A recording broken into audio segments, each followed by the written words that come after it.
Next on our agenda is S238, the Freedom to Read Act. Senator McKinney, would you please endeavor to explain this? Thank you, Madam Chair. This bill has rightly been characterized as a more robust bill than what we had last year. It actually is a combination of the two bills that the Senate passed last year. One was called Freedom to Read. The other was referred to as the Library Shield Act.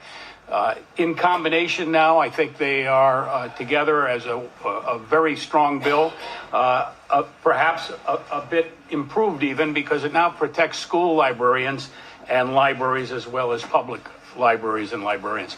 It's overall a clear declaration of the policy of the state of Rhode Island to encourage and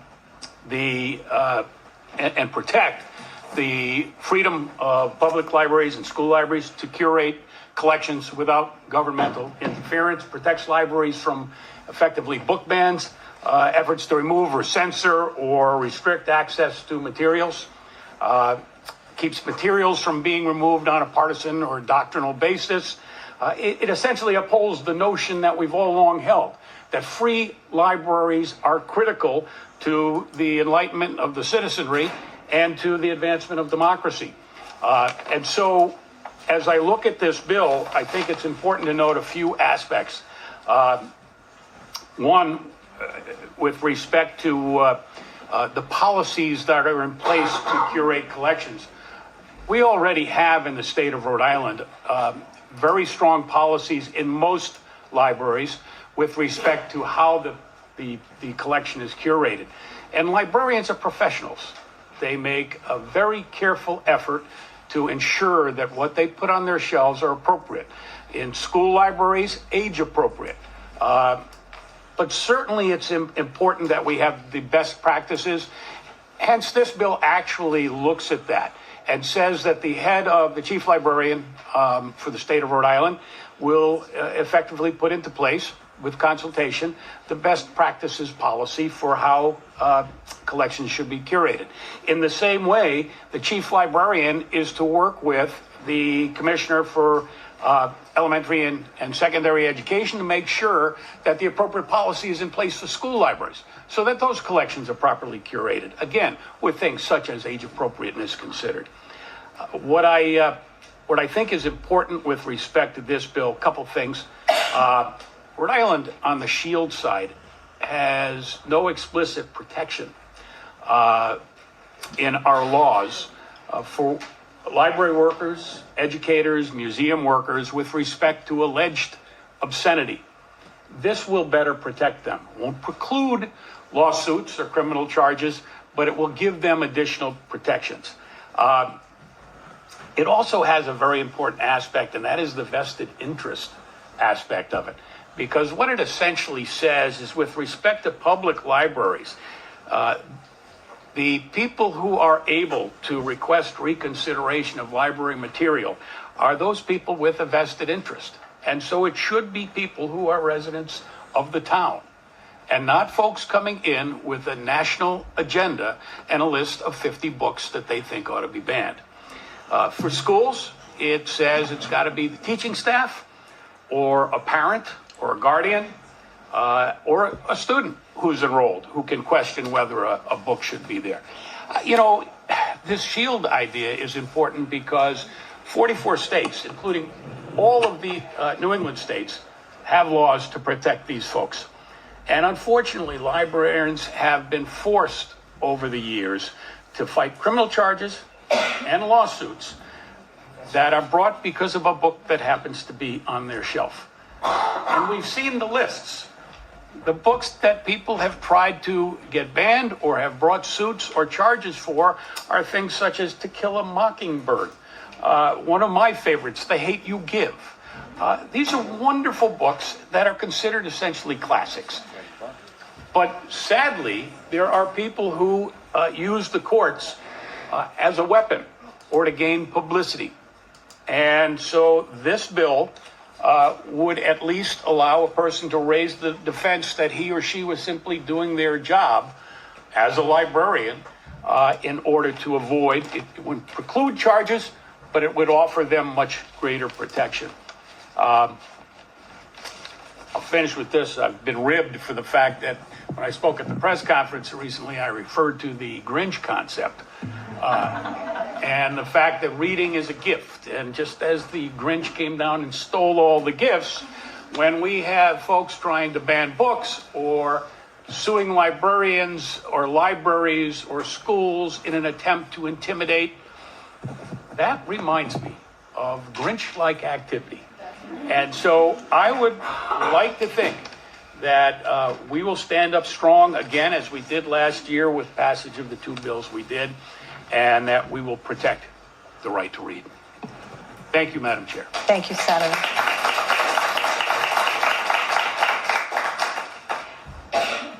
Senator. Sure. Question for the sponsor.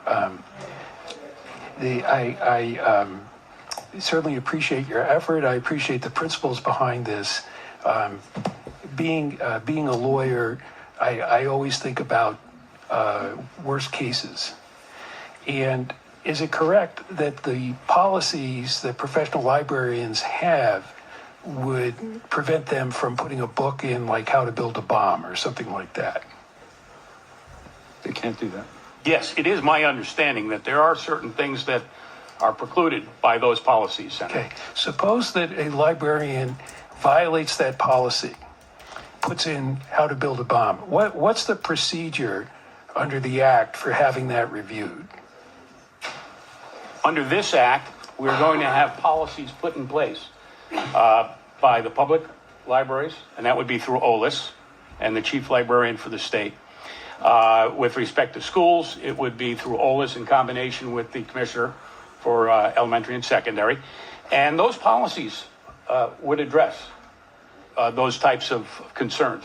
Okay, so if the librarian didn't follow the policy, there'd be a review process by which the librarian's decision could be overruled. Is that correct? That review process actually exists. For right now, if there is a book that's on the shelf that shouldn't be on the shelf, there's an appeal process that takes place in public libraries. And so to avoid it being in courts, it's best if it can be done through appropriate policy. And I have no doubt that the policies that would be constructed by by OLIS and in combination with the schools would be including exactly what you're referring to. Thank you, Chair. Thank you. Senator Palmer. Thank you, Madam Chair. Chairman McKenney, thank you for bringing this forward.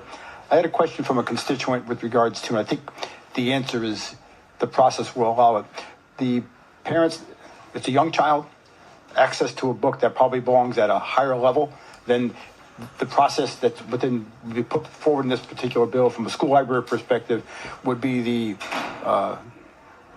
filing a request with the school library or the school committee about the particular concern they have, and it would be addressed that way.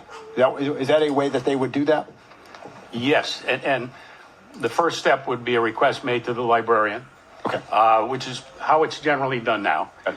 And so one of the things I keep in mind as I look at all of this is no one is forced to take out a book. No one is forced to even go into a library. And as a parent, I can decide what my child will read or not read. If I have a concern about them reading something, I can bring it up. What I can't do is decide what someone else can read or not read, or what someone else's child can read or not read. And I think whenever there is a request to remove a book, obviously that's going beyond the one particular child. And so that raises questions for everyone else. So I think it's important to have that process. We have had it, but we're trying to make it more robust and follow best practices. I think Madam Chair, if I may, the request from a constituent I had was a situation of a child in the younger years of school. The book really belonged probably in a grade 5, middle school level.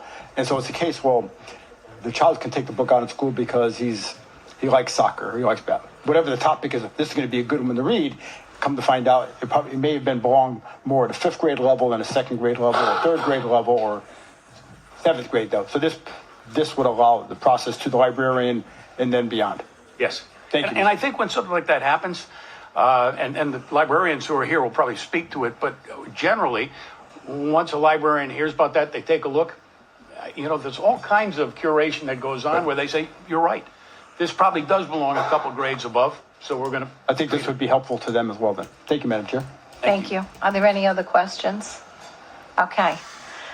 So Reverend Gene Disluski from the Rhode Island Council on Churches. I can only imagine what time you got here to be the first one signed up for the 4 or 5 pages. so welcome. John McDade and Tasha White.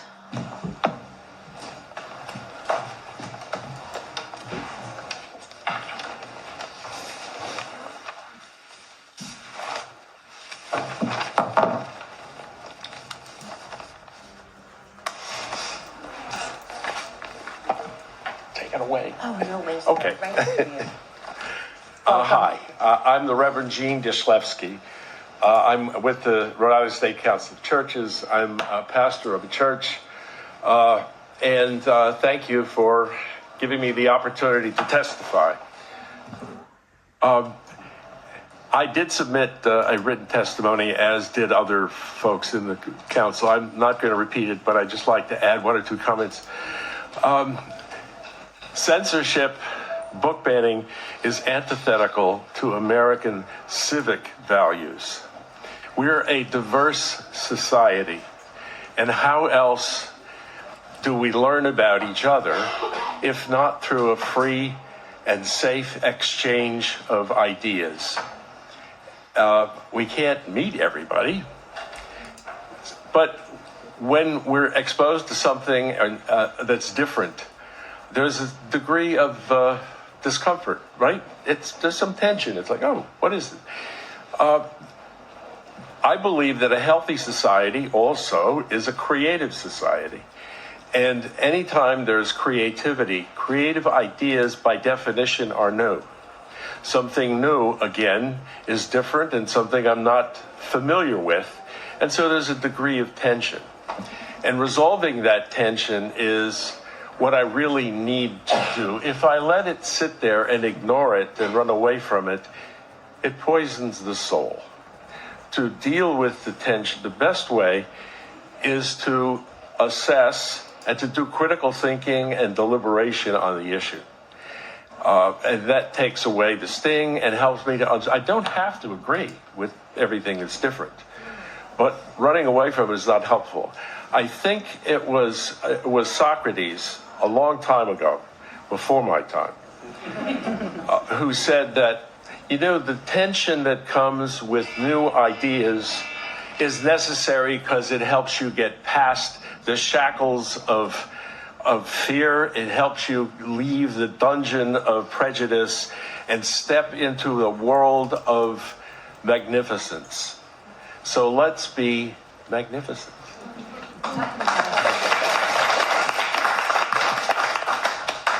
Thank you. Any questions? Briefly, Madam Chair, I just want to thank Reverend Gene for his work and for the work of the Rhode Island Council of Churches, Jeremy Langille as well, on this issue. Thank you. Thank you. Please proceed. Thank you, Madam Chair, members of the committee. John McDade. I am a communications professor and science fiction writer. I'm here representing the Rhode Island Atheists, and I completely agree with the Reverend Disluski. Humans tell stories. That's how we understand the world. For on the order of 80,000 years, humans have used stories to shape our beliefs, our values, our ability to make sense of life's complexities. When we restrict the stories that people are allowed to tell or to hear, we constrict the boundaries of human thought, of empathy, and of understanding.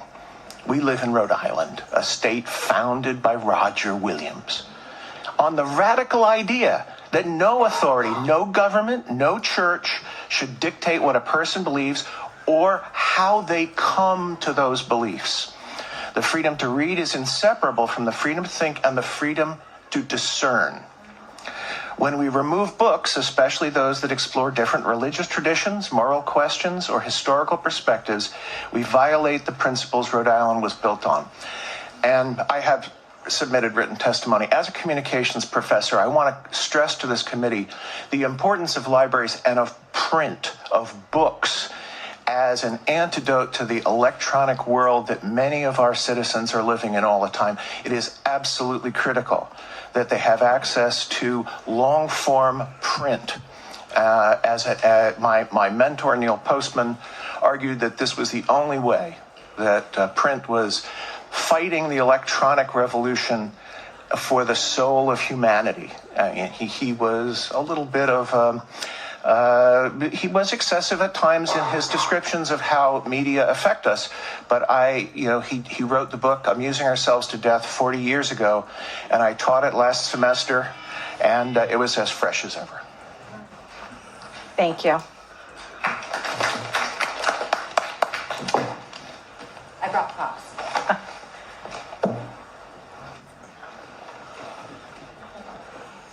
Yay.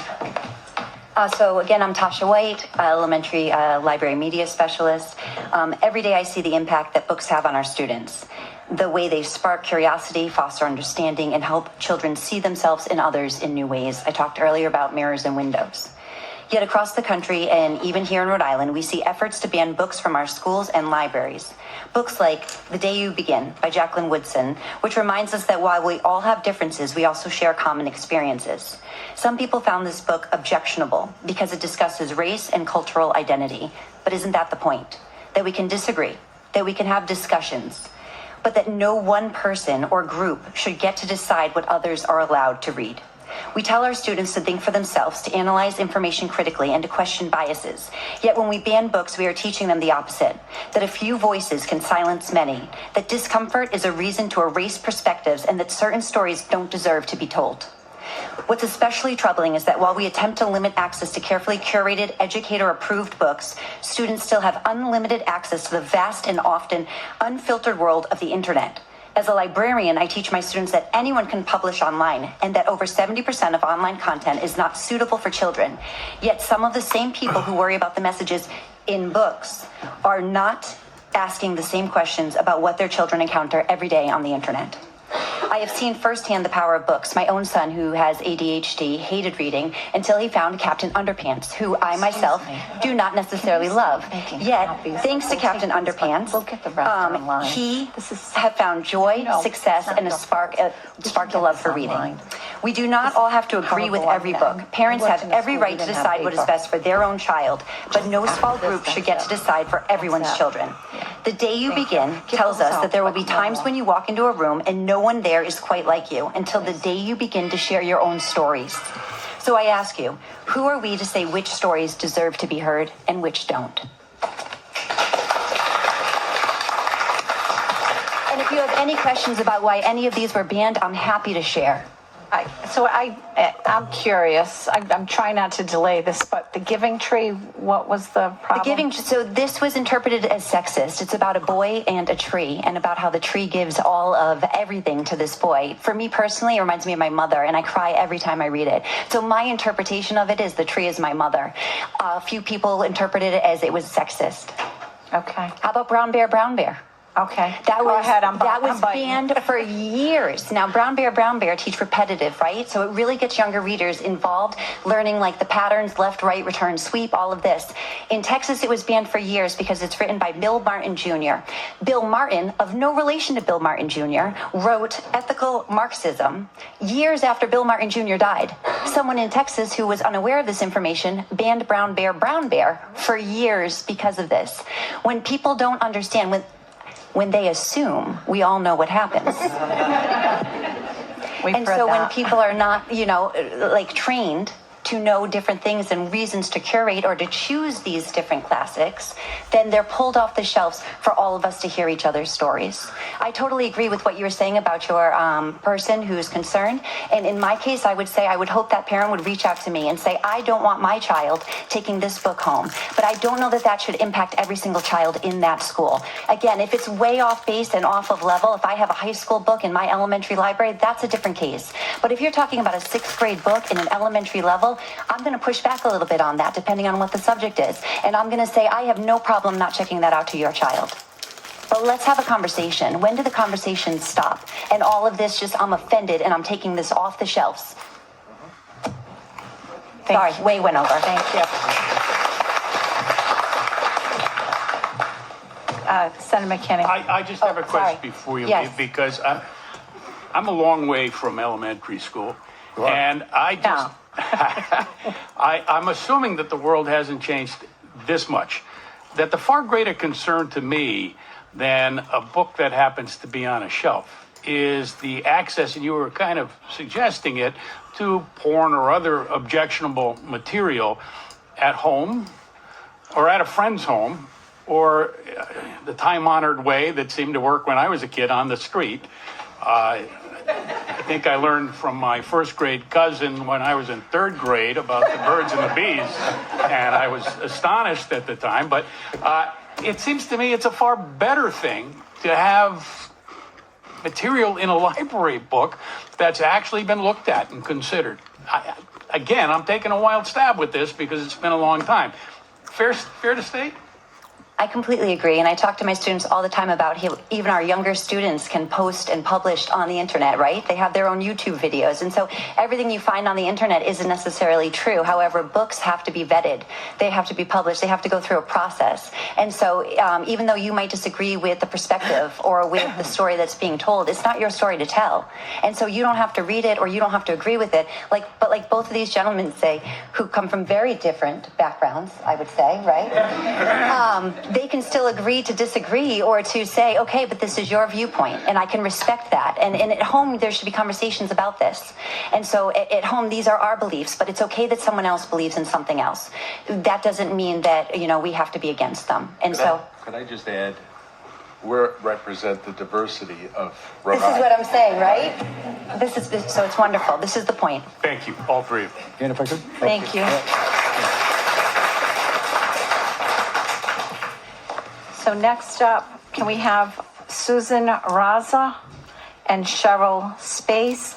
And I want to mix it up because there's a few people against this, and I want to make it a little bit more balanced. Can I please have Amy Rodriguez from Moms for Liberty speaking against the bill?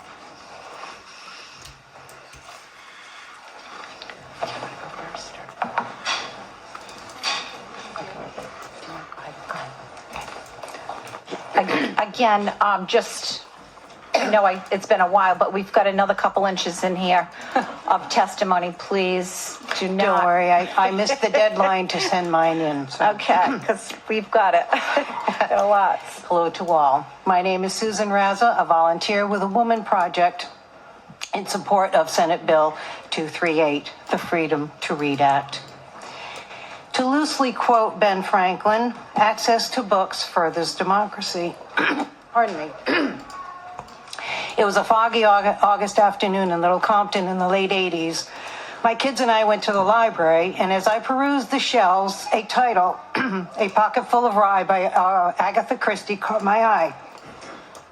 What a title. I was hooked. Her easy style enticed me to read more, and soon I was elbow deep in Robert Ludlum novels. Can I perform the perfect murder? Perhaps. Can I operate an international spy ring? Maybe. Can I take away the joy from reading from others? No. I'm not quite sure what to call the opponents of this bill, but I will try. Closed-minded, biased, nasty, dark, fascist, pseudo-scientific, ignorant, intolerant, ovine, presumptuous, cranky, lemon-like, willing to trash things because they disagree, live on a wish and a whisper, selfish, laugh at adversity, afraid of inclusion and diversity, and think their way is the only way.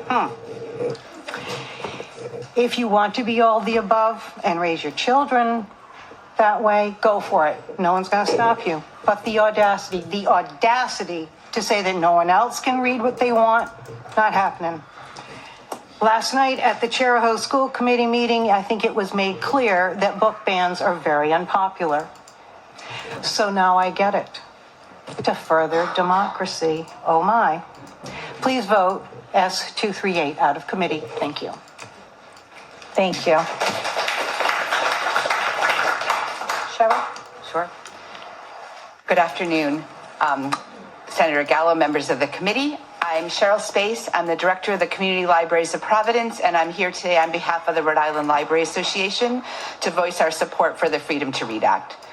Rhode Islanders should feel proud of the Freedom to Read Act because it has been crafted and championed by a broad coalition of people, including legislators, authors, teachers, librarians, parents, and other community advocates. But most importantly, it's supported by our youth, who stand to be the most affected by efforts to restrict access to library materials, blunting their ability to read widely, access factual information about their bodies and their health and their history, and see themselves and their peers on library shelves. I want to be crystal clear that despite what some opponents might voice, this legislation does not in any way interfere with a parent's right to direct their own children's reading selections. But this does not include parents' rights to make choices for other people's children. This bill does not create a shield behind which librarians can build collections of pornography to circulate to youth. Accusations like this are an attempt to erode trust in public institutions and have no basis in reality. I invite all Rhode Islanders to visit their school and public libraries and ask how the books are selected. Librarians take collection management seriously. They read reviews, they consult award lists, they seek out recommendations from experts, and they consider recommendations from their users in building their collections. And to address the question asked earlier, sometimes books are moved to other sections of the library. In order to inspire reading, our youth need to see themselves in books. How many of us have walked into a room where we're the only one who looked like us? How did it feel? Now imagine how our libraries might feel to Rhode Islanders in the LGBTQ+ community or with black or brown skin if all of the books in our youth collections featured white children in two parents, heterosexual households. As teachers and librarians, it's our job to build a marketplace of exploration and discovery, and we need to uphold First Amendment rights for all Americans, not just those who align with our personal views and our priorities. Thank you.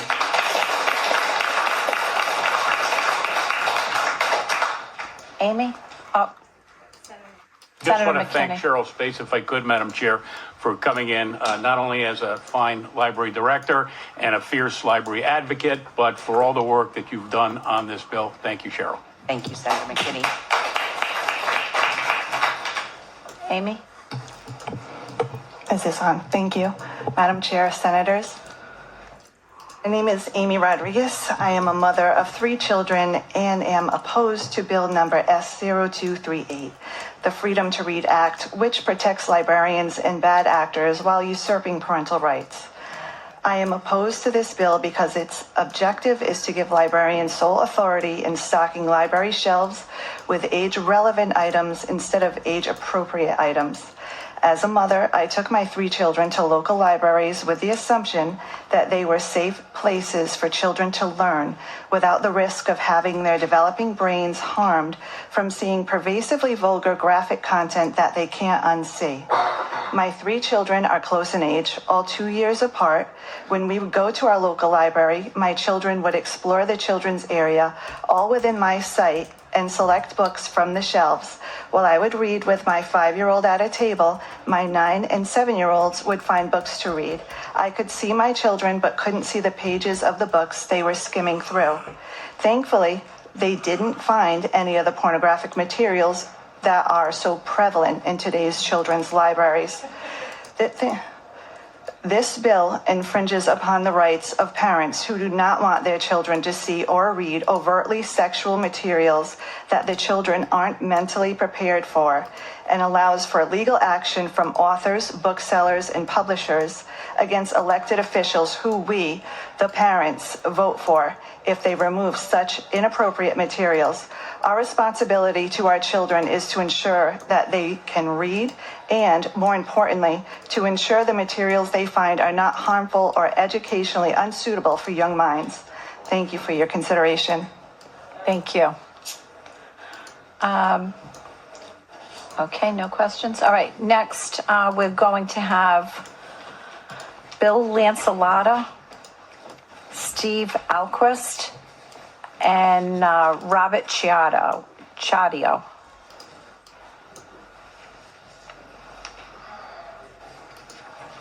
Welcome. Hello. Somebody? We'll get started and they can fill in. Thank you. Please.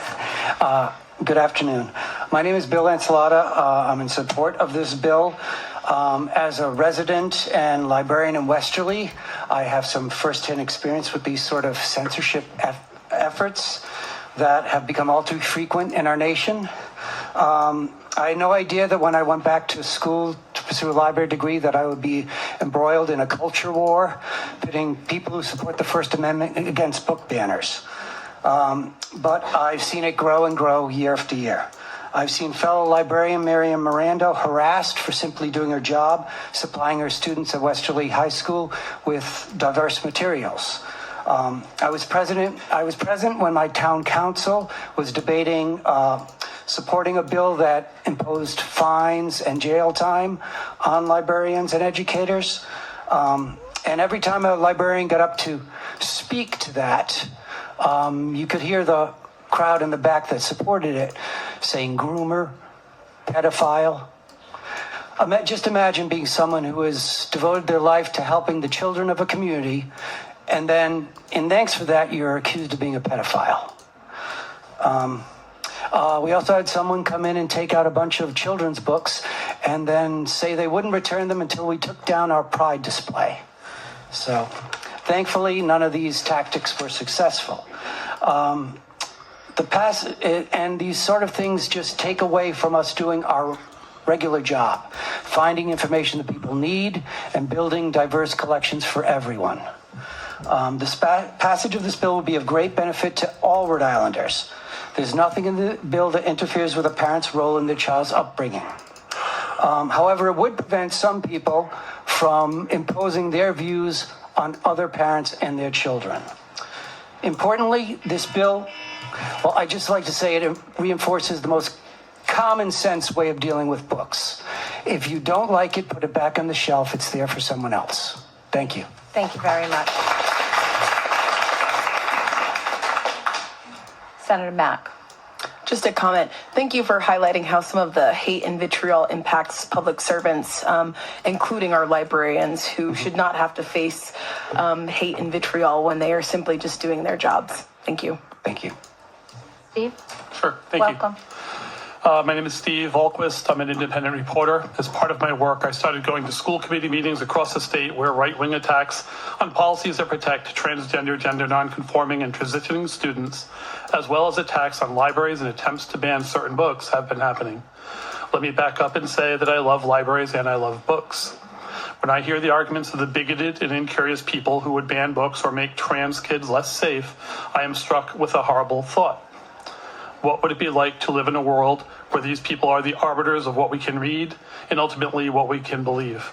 I imagine a colorless, emotionless world void of joy, where all food is flavorless gruel and love is so constrained as to be meaningless.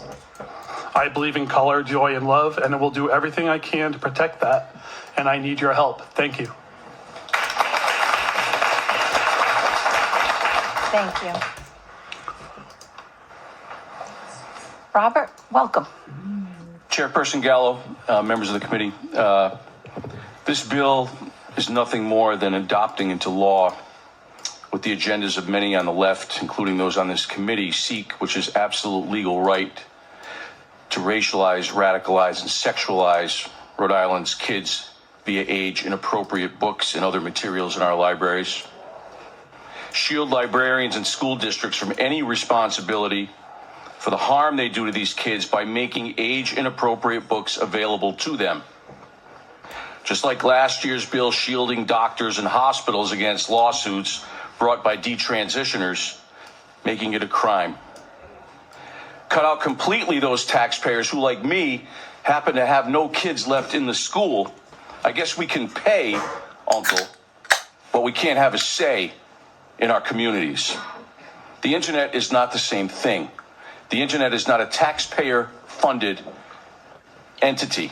We are paying for the destruction of our own kids.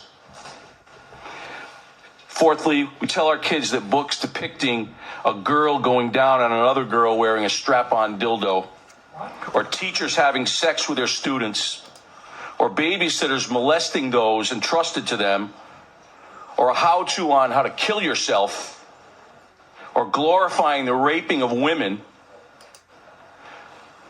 or a boy 6 years old traversing a neighborhood giving oral sex to his buddies. We tell them that that is okay and normal, that they need to see themselves in what they read. This is what is meant by the freedom to read, according to the authors of this bill, and we know who that is, the American Library Association. We know who wrote the bill. Let's not kid each other here. You agree with this nonsense. I know this bill's going to sail through. Thank you, Senator Paolino, probably for being the lone voice of reason on this. The rest of you are the usual cast of characters that we've dealt with before.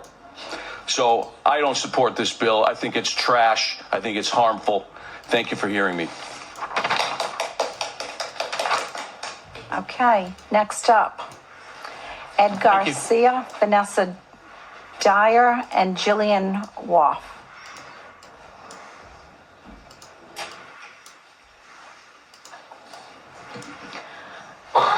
I don't know what library that is.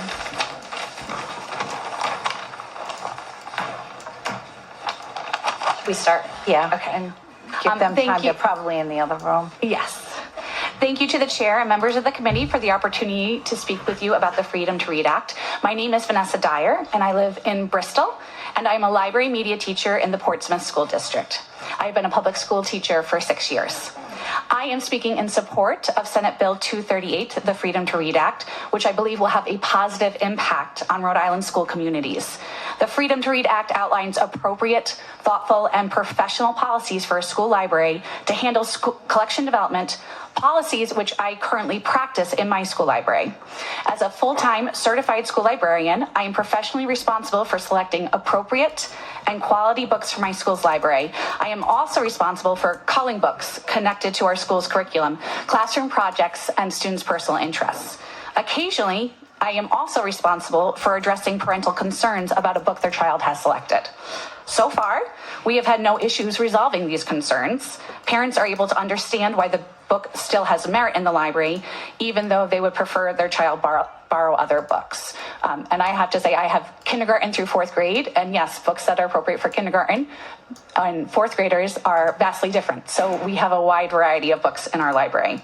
I am fortunate. I work in a school community with administrators who trust my experience and professionalism, and with families who are understanding and collaborative. However, I am not ignorant to the plight of other school libraries and public libraries, including those in this state who are less fortunate and are facing book bans and censorship. According to the American Library Association, book challenges have increased over 675% since 2020 nationwide. Libraries, whether they're public or school, are designed to give free access to information, designed to allow for free thought and expression. When books are banned from these spaces, the core values of the library are violated. This bill will protect all Rhode Island school libraries from unnecessary censorship and will allow certified school librarians the authority to do what they are professionally trained to do: curate a library collection for their community, a privilege I am already granted. Thank you. Thank you.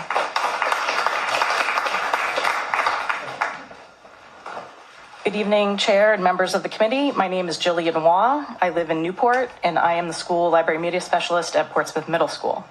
I testify before you as a passionate advocate for the Freedom to Read Act, certain that the freedom to read is vital to our continued democracy. I believe reading is one of our greatest freedoms.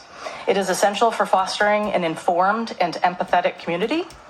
As a former elementary and current middle school librarian, I also firmly believe that in thinking about the student behavior and mental health crisis in our state, the freedom to read is essential to the well-being of our students. I have witnessed pure joy, personal discovery, self-reflection, and the enlightenment of our Rhode Island students through what they choose to read. Pure joy. We need more of that in our state, our country, and our world. I have enjoyed when students from underrepresented backgrounds have found comfort and a sense of connection from having access to diverse books. One student was so excited to see that a 2025 Asian Pacific American Award honor book told a story with characters who look like her and that it had been nominated for multiple awards. She couldn't wait to check it out and read it. This is a student who is on a path to go on to do great things for our state and probably our country. She is a student who will give back to her community, and much of her attitude and inspiration to do well has been obtained from what she has read. I have watched anxious students settle into peace and learning as they engaged with a book they picked freely in my library, a 100% healthy remedy to a growing issue with students.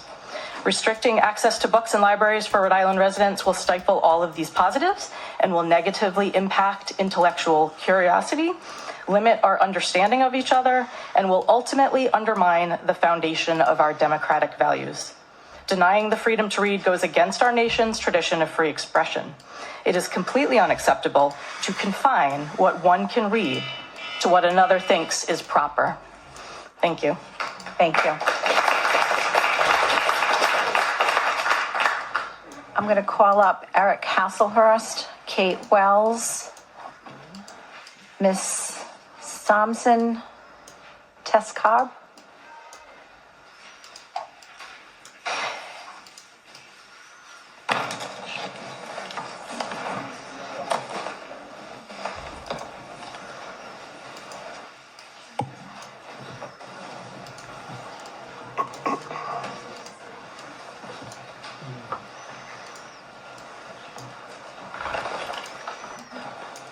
Do you want to start? Sure. Welcome. Thank you, Madam Chair, members of the committee, and thank you, Senator McKinney, for sponsoring this bill and working with the librarians and the advocates to make it even better than it was last year. On behalf of the National Education Association Rhode Island, I'm Eric Hasselhurst, here speaking in strong support of this bill. Some of our members include school librarians as well as, educators. And I don't want to read the whole thing, but I do want to just state that our libraries are staffed with professionals who have advanced degrees in library management and library curation. And when we start looking to our government, who is not trained in those things, to determine and dictate what should and should not be on those shelves, we're interfering in something that we don't know anything about just because we have a feeling. And while those feelings may be valid, they're not universal. And we believe that. We also know that these censorship actions that are happening right here in Rhode Island, as you just heard Steve Ahlquist talk about at school committees around the state, it's a coordinated action across the country to censor and silence specifically Black and brown voices and those with an anti-LGBTQ+ agenda. And as an organization, we wanted to be here today to state that very publicly on the record, that that is not okay at our school libraries or at our public libraries. And so I won't read the whole thing. I submitted written, and I thank you for your time. Thank you. Kate? Hi. Good evening, Chair, members of the committee. I'm Kate Wells. I'm the state librarian, and I'm here today on behalf of Secretary of State Amore to share our support for Senate Bill 238, the Freedom to Read Act. Thank you, Senator McKinney, for introducing the legislation. Secretary Amore is committed to strengthening our democracy by expanding civic engagement programming and other opportunities, and the state library supports that mission by collecting and providing public access to federal and state government information and publications, and by utilizing our physical space in this building to encourage opportunities for civic engagement from within the community. Meaningful civic engagement requires that people have access to a broad range of information and ideas, and as well as opportunities for open discourse to hear, read, debate, and listen to one another's different perspectives. This bill simply does several things. It promotes the free expression of ideas and access to information by and for Rhode Islanders by guaranteeing the freedom to read. It guarantees the right of free speech through the written word for authors and publishers. It creates clear and consistent guidelines for library collection policies. It creates statewide standards for reconsideration requests from within the community for individual items within the library collections. Meaningfully, it supports the professional integrity of librarians and protects libraries, librarians, and library workers from harassment and lawsuits. It ensures unmediated access to information for all individuals, and it balances the rights of parents to supervise their own children's reading. Book bans are not the hoax that the U.S. Department of Education's Office for Civil Rights declared recently in January. In fact, we know book bans are already happening here in Rhode Island. The American Library Association notes that books are being censored in libraries across the United States at the highest rates in the past 20 years they've been tracking. Without this legislation, Rhode Islanders are at risk for losing their right to choose for themselves or for their children the right to read. We urge this committee to support this bill to ensure that Rhode Islanders continue to enjoy their own freedom of conscience. Thank you. Thank you. Senator DePalma. Thank you, Madam Chair. Kate, thank you for your testimony. I apologize I had to step out before for a bill in another committee. I always like to look at facts and data in context. I should have asked it earlier, but you indicated it, and you're from the Secretary of State's office, so if you can provide that list of the books that have been banned, looking to be banned, whatever, over the last number of years in Rhode Island. I would just like to see. I can't do that tonight, but I can happily send that to the committee. Sure. The chairwoman will call you in the morning. No. Okay. Thank you. Thank you. Thank you very much. I'd like to see the facts of the day. Thank you. Thank you, Madam Chair. Sure. Senator Mack. Thank you, Kate, for your work in the state library. And I think it's also important to note that our state does have a rich Black history, Indigenous history, Native American history, and Asian Pacific Islander history that often does not get placed into books. The state library is a really great resource to learn about the history of the state that often doesn't get placed in print in the nonfiction or in fiction stories.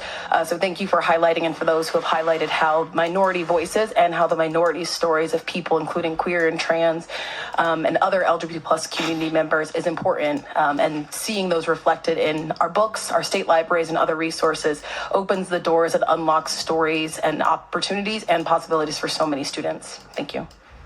Thank you. Any other questions? Okay. Welcome. Thank you. Good afternoon. My name is Mia Silman.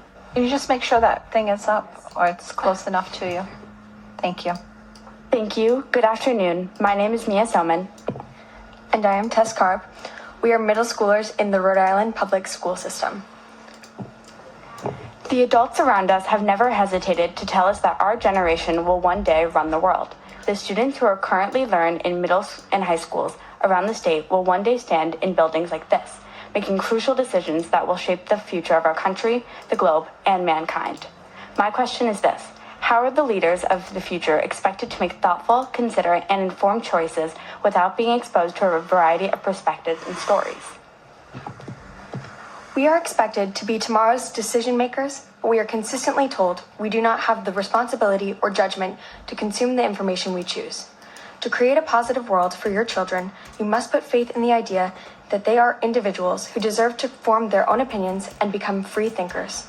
All we ask is that we are provided with protection from the unconstitutional censorship of literature in schools and public libraries. The students of today implore you, give us the choice in what we read and the independence to become our own people. Thank you so much.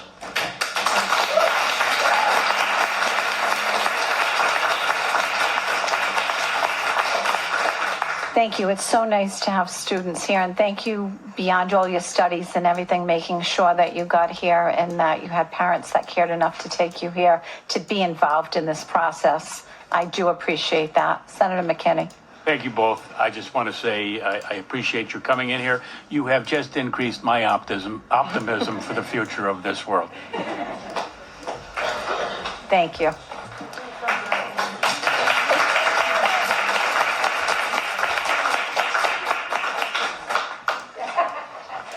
Next up, Jocelyn Antonio.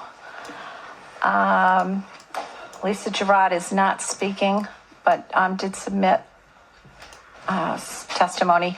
Ramona Bessinger and Andrea Rojas.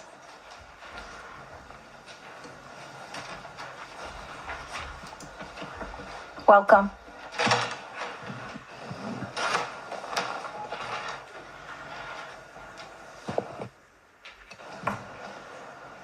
Hi, sorry, my iPad decided to freeze. My name is Jocelyn Antonio.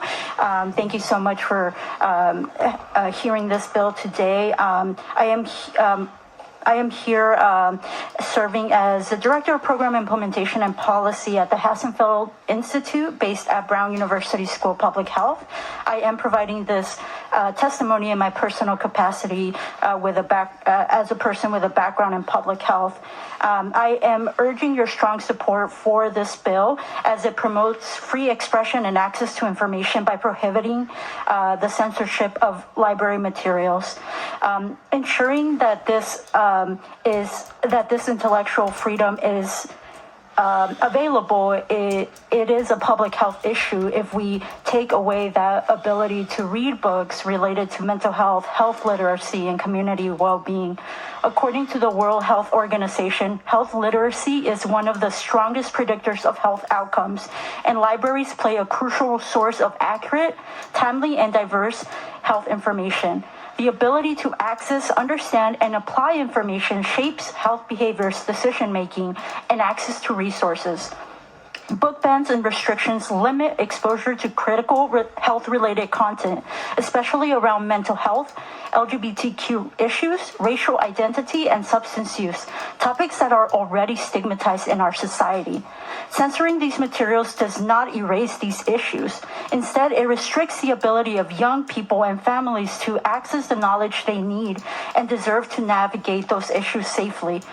Proponents of book bans argue that they are protecting children from inappropriate content or indoctrination, yet research shows that restricting access to books can actually harm youth, particularly teenagers, by creating a less inclusive and more restrictive learning environment. By banning books on mental health, substance use, grief, and identity, we further stigmatize topics that young people already struggle to discuss. I hope that you will consider passing this bill. Thank you so much for your time and consideration. Thank you. Ramona, welcome. Thank you. And keep the button up. Oh, okay. My name is Ramona Bessinger, and I'm going to speak today in opposition to this bill. I had an entire speech prepared, but I'm going to just share with you some thoughts as I listen to everybody's comments. And I feel the need to clarify some misconceptions here. First of all, there are no books that are being banned. And I don't know that there are any parents calling for real vetted literature to be banned. I think that you need to listen to the voices across the nation and here in Rhode Island. Parents are notably upset with the curriculum content, but also the library books that their children are exposed to unknowingly. It is true that we can choose to skip over passages. We can choose to not look at books if we find them offensive. But it is also true that children are being forced to maybe read material that they are not quite ready for. And we shouldn't have to feel that we need to hover over our children when they're at the library in fear of our children potentially coming across material that is offensive or that they're not developmentally ready for. Okay, and that is, I would like to also clarify something. This nation has a wealth of literature that is multicultural, diverse, and appropriate and universal in its themes. Some of those books are controversial. And as a teacher of 22 plus years and a mother of 4 children, I can tell you there are hard books for kids to read. But they're also important books for children to read, even though they may have some challenging subject matter. The difference now, between now and why parents are so upset, is because what we've seen since 2020 is an influx of curriculum and book platforms in libraries that are filled with adaptations of really amazing novels. And I'll cite a couple of examples. For example, The Handmaid's Tale. This is a great novel with some very difficult subject matter. Some of the subject matter deals with rape. It deals with, just horrific subject matter that some may... Oh, okay. All right. So, okay, thank you, sorry. I don't think parents are, I don't think parents are adverse to difficult subject matter.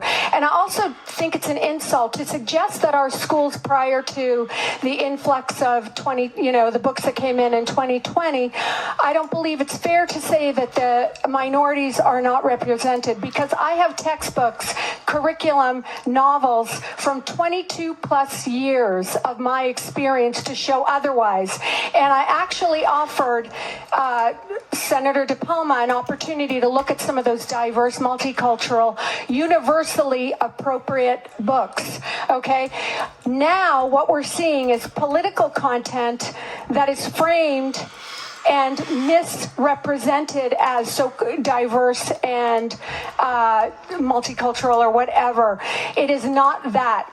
Much of the material that we're seeing currently in the libraries is disgusting. Has to be respectful of their time limits, and there's still 5 pages. So thank you. I appreciate your compassion.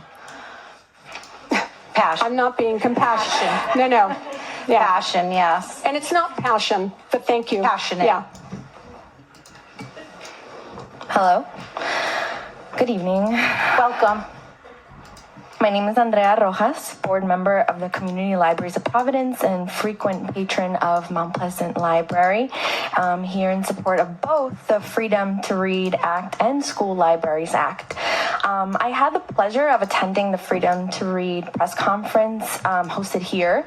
At the event, they had a table full of free copies of books by local Rhode Island authors and illustrators. All the books present had either been challenged or outright banned from libraries and classrooms all across the country. I attended the press conference with my sister Melanie, who has intellectual and developmental disabilities. At the event, we picked up a book called Saturday by Ogre Mora, a local author. Melanie is 24 years old and reads at about a first grade reading level. She is an accomplished and enthusiastic reader in her own right, having read over 400 children's books in 2024. This year so far, she's read 151 children's books as of today. Melanie and I visit the library 3 to 4 times a week. I would say she loves to sift through the children's books. And it's important to note that Melanie read all 443 children's books last year of her own accord. She chose what books she wanted to read, either going by the theme, illustrations, or out of curiosity. And it is this enthusiasm and love for reading that we should be focused on continuing to cultivate with our young people. One of her favorite books that she read last year was titled Planning Stories, The Life of Storyteller Pura Belpre by Anika Aldamuy Denise, who I think might still be here. The book tells the story of the first Puerto Rican librarian in New York City. Similar to the book Saturday, this very same book was removed from classrooms and school libraries in a school district in Pennsylvania. What this tells me is that those who would have books like Saturday or Planning Stories restricted are effectively saying that these stories have no value, that these stories don't deserve to be told. Here in Rhode Island, I hope we can do better and do differently. And for that reason, I hope you all support these 2 bills. Thank you. Thank you. Next up, we have Padma. Thank you. I needed help with that. Joy Lynn and Stephen Garcia. Okay. Why don't you get started, and then they can come and join us if they might be in the overflow room. Should I turn this on? Is that... You push the button so it's up. Is it on? Up. Now? We've heard from the most important people in the room, which are the young people. We've heard from a lot of librarians. We have not yet heard from authors who create the books. So often we think of people who create books as people who are dead. They are not. I am in the room, and I am an author. And I want to say this. I live in Narragansett now, but when I was growing up, I grew up in India, and I saw my best friend's father sent to jail and tortured because of something that he wrote. And today I am afraid the same sort of thing or worse will happen to me when I go to speak about my books. Most recently, my book, Safe Harbor, which just came out, and it's about two brown kids in Rhode Island who save a seal. It was censored by a school because the school said they loved it. I quote, my admin and all of my teachers loved it. My school staff did too. But they said they were too scared to feature a book that showed brown immigrants as heroes. Imagine an America in which we cannot tell the stories and the contributions of brown immigrants, an America in which we cannot tell the stories and the contributions of black people who were enslaved, an America in which we cannot tell the stories of indigenous people from whom the land on which this building is built was stolen. That is not the America that I dreamed of when I was sworn in as a citizen not very far from this state house in Rhode Island. When I came to this country with nothing in my pocket but a heart full of hope, which is our motto in this state of Rhode Island, and a head filled with dreams, and dreams that I have been able to realize because I believe that our country's strength is our diversity, and I believe that all of you know that and more and will pass this bill, keeping intact, please, its protections for book creators, for authors, for illustrators, for editors, and everybody else.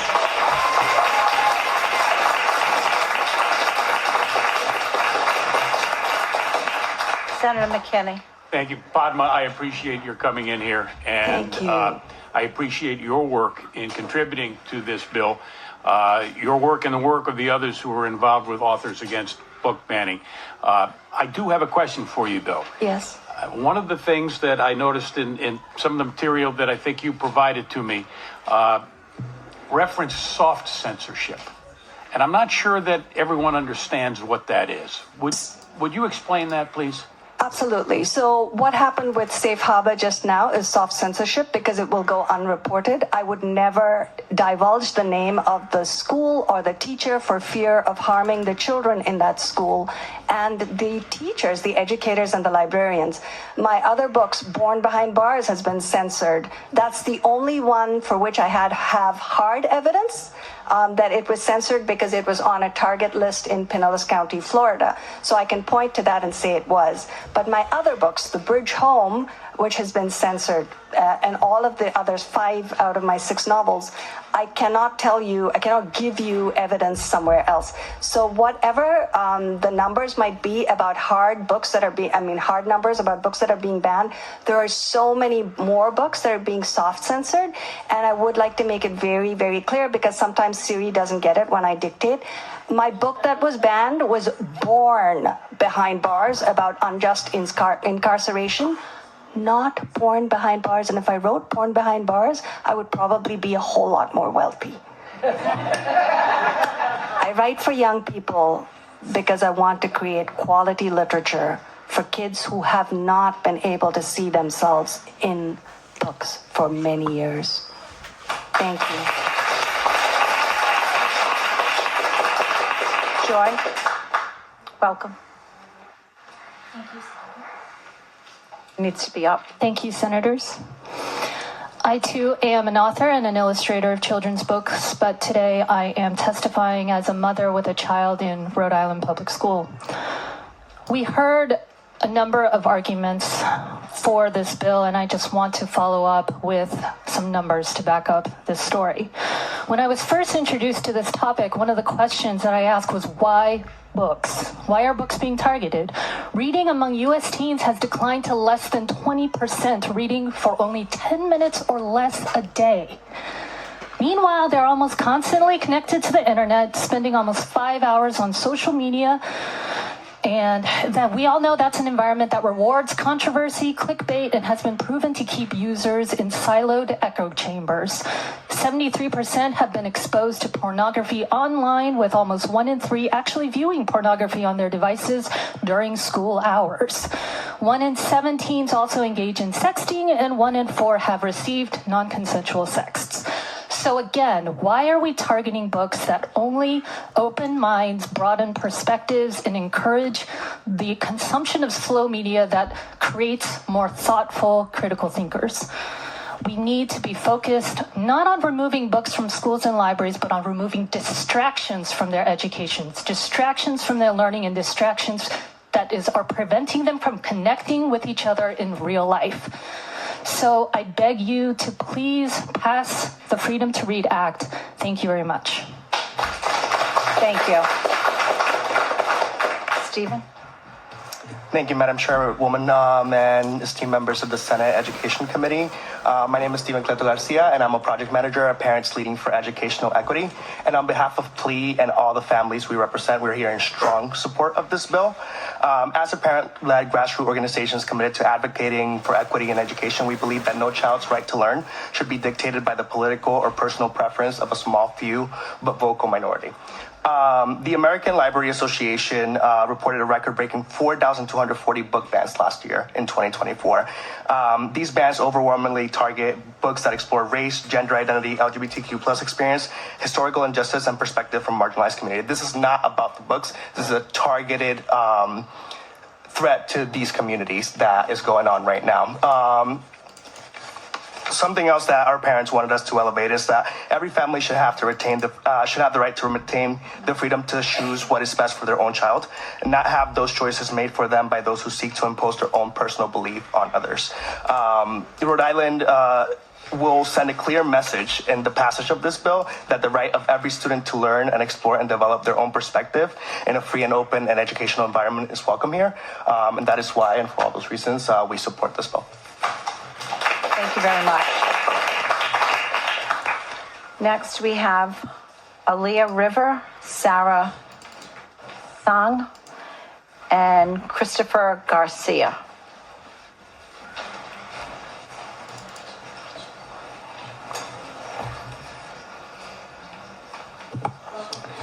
Hi to the Senate Committee. Good afternoon. My name is Aaliyah Rivera, and I'm a youth leader with Arise.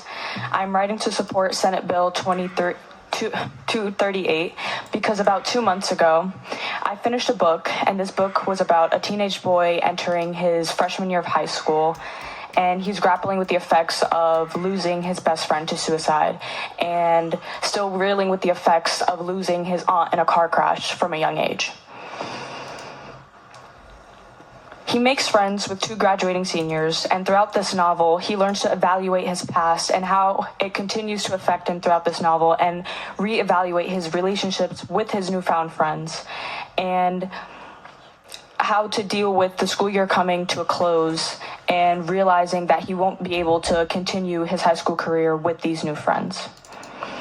Even before January of this year, The Perks of Being a Wallflower by Stephen Chbosky has been banned in 5 states, and my fear is that it will continue to be banned all throughout the country, and I won't be able to share this novel and this experience with my peers. The sharing of literature and education has always been a very important aspect of my life, and reading has been right there along with it. Having access to a public library has really allowed me to explore my creativity, letting me engage in the vast selection of books and literature. That freedom helped me form my own perspective and outlook on how human beings connect and share stories and their own experiences with each other. And we've done so for a millennia. I ask that you continue to support Senate Bill 238 and continue to encourage and influence legislation to protect our access to authentic and uncensored literature amongst all Americans, no matter their identity markers. Very well said, and it's so nice to get a student's perspective. Again, thank you for taking time out of your day with your studies and everything. Sarah? Hello to the Senate community. My name is Sarah Shung, and I'm a youth leader at Arise. Not only am I an advocate for student voices, but first and foremost, I'm a high school senior. In all of my years of high school, including this year, I have taken advanced English classes. Therefore, I know firsthand how important literature is. It challenges students to think critically and to analyze deeper than the surface text. This in turn helps create a citizen who is open-minded and can face their life, knowing that they have the ability to question and find answers. One of the best examples is when I read Fahrenheit 451 as a requirement for one of my AP English classes. At first, understanding it was a chore, as it had been my first book that discussed book bans or questions of critical thinking. Even at the end of the book, I still did not understand the message if they thought that it was some horribly written fantasy. However, when the new administration arrived this year, I chose to revisit the book and took mental notes of what was truly happening. After rereading it, I realized I was a result of not enough challenging text being recommended to students earlier in age. I then took the time to understand each part of the book and put myself in the main character's shoes. Like the main character, I was able to comprehend the sides of society that wants to shout judgment that was different from the one that was in power. It is students like me benefit from discovering and reading these kind of books, even if it is at risk of being censored. By giving librarians, schools, and teachers the ability to promote the freedom to read, only then will you be able to build a society where a generation can build off of each other and uplift one another to provoke a conversation with different mindsets, opinions, and experiences. As a result of my conclusion, it is obvious that I am in support of this Senate bill.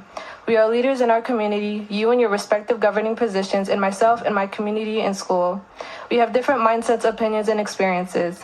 Let us lead the current and next generation to a society that will not fall due to administration that is meant to weaken us. Thank you.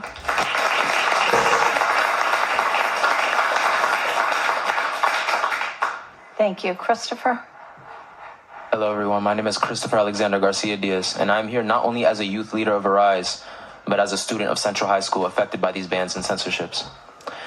I am here to stand in support of Senate Bill SO238, which seeks to remove censorship and book banning from school libraries and libraries. Book bans limit intellectual freedom, silence minority voices, and restrain students' critical thinking abilities with schools and libraries where young minds are exposed to diverse views, not sheltered from complex ideas. Removing books does not protect students. It deprives them of information and worthwhile conversation. Growing up in unsafe environments, I found refuge in books that open windows to cultures and experiences far beyond my immediate reality. When these books are banned, not only does another child lose a chance to explore our diverse world, but I also worry for my little brother. He deserves every opportunity to learn and grow from these rich stories, and I refuse to stand by as censorship robs my generation and future generations of the knowledge that shapes our understanding of our history. If we allow these erasures to continue, the narratives of those who suffered will be lost. And a distorted version of history, one that unjustly favors the oppressors, will take root. Censorship unjustly targets literature about historically disempowered groups, silencing the voices that need to be heard. Representation in literature encourages empathy, understanding, and a balanced education. Instead of limiting access to books, we must empower librarians and teachers to present diverse and inclusive collections representative of all experiences. The First Amendment protects the freedom to access information, and all members of a community should have access to their history, regardless whether or not they agree with their viewpoint. Censorship and book banning strike against democracy. As it becomes possible for those in powers to control what readers can and cannot read, I think what is happening here is unacceptable, as it violates our constitutional rights to freedom of speech and information. This should not be censored or removed. I urge you to support this bill. Resist censorship and uphold the principles of intellectual freedom. Let us preserve students' freedoms to seek out literature, explore ideas, and protect our rights. Thank you.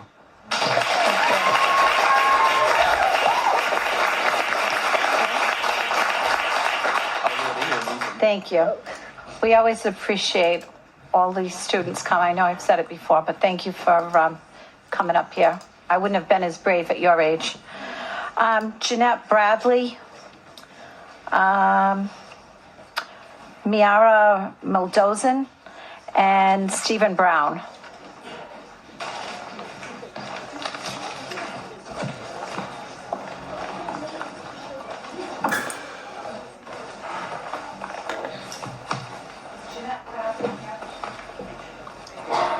Okay.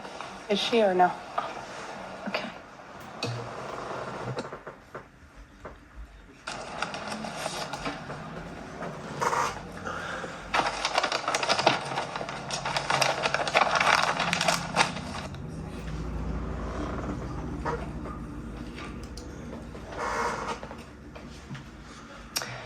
Thank you, committee, and thank you to Senator McKinney for sponsoring this bill. My name is Jeanette Bradley, and I am a Rhode Island author and illustrator. I'm also the mother of a public school student and one of the co-leaders of the Rhode Island chapter of Authors Against Book Bans. My picture book, Something Great, is a STEM story about simple machines and the engineering design process. And it has what publishing calls casual diversity, which is that the main character uses they, them pronouns. It was inspired in part by my own child, who is a maker kid, who is non-binary, no longer a kid, now a RISD student, because books take a really, really long time to make. But this book reflects my lived experience. It has had soft censorship. I've had teachers and librarians tell me they cannot acquire it because they live in Florida or they live in a district that does not allow books in which children use they, them pronouns. I've also had teachers and librarians tell me that it is not explicitly prohibited, but they are afraid of potential challenges or afraid of potential conflict. That's what we call soft censorship, is when a book is never acquired in the first place because of fear. For most of my life, I took the First Amendment for granted. The right to speak or write or publish, if I could find a publisher, anything that reflected my experience or my life was something that I didn't even think about. It was such a given. It was like the air I breathe. It was unremarkable. On Sunday, the United States was added to the International Human Rights Monitoring Group Civicus watch list as a country in which there are restrictions on freedom of speech and freedom of the press. The air our democracy breathes has an air quality alert. Please pass this bill.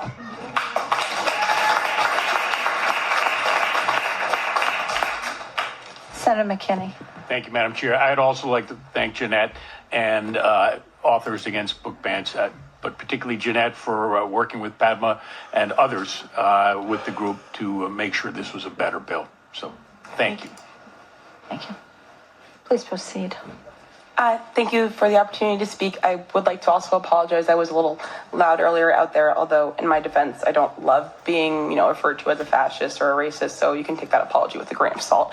I would also like to, the kids who spoke earlier, I wouldn't have the courage at my age, so I'd like to applaud them for their courage to do that. But at the same time, all of you for applauding their fear that's been instilled in them for absolutely no reason, shame on you. I'm here just, my remarks will be brief because it's really not that many words to encourage people to vote against a bill that encourages Rhode Island children to be exposed to pornography and race-baiting material. This is really not difficult.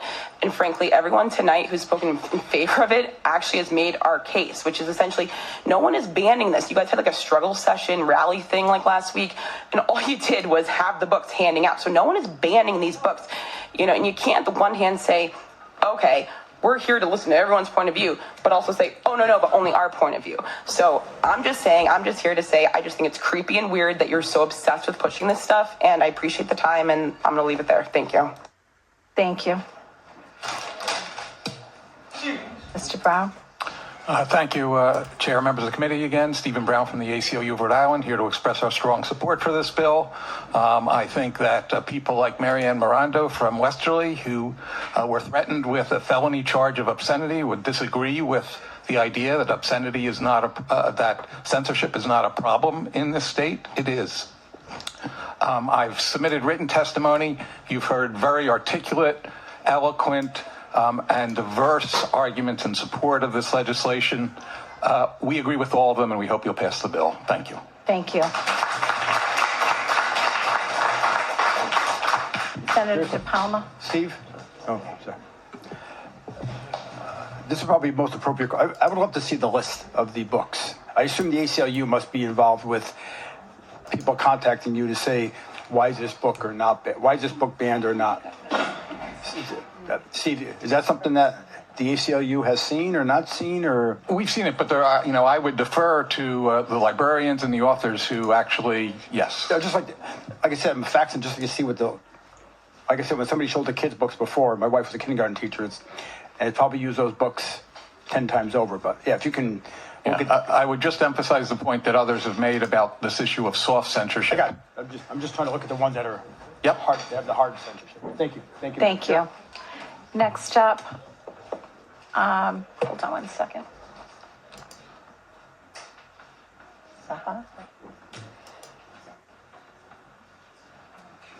Okay, so I believe this is a student from Arise, Zahar Follow, and I'm sorry.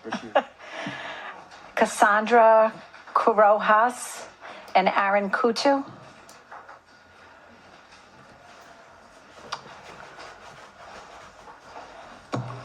Welcome.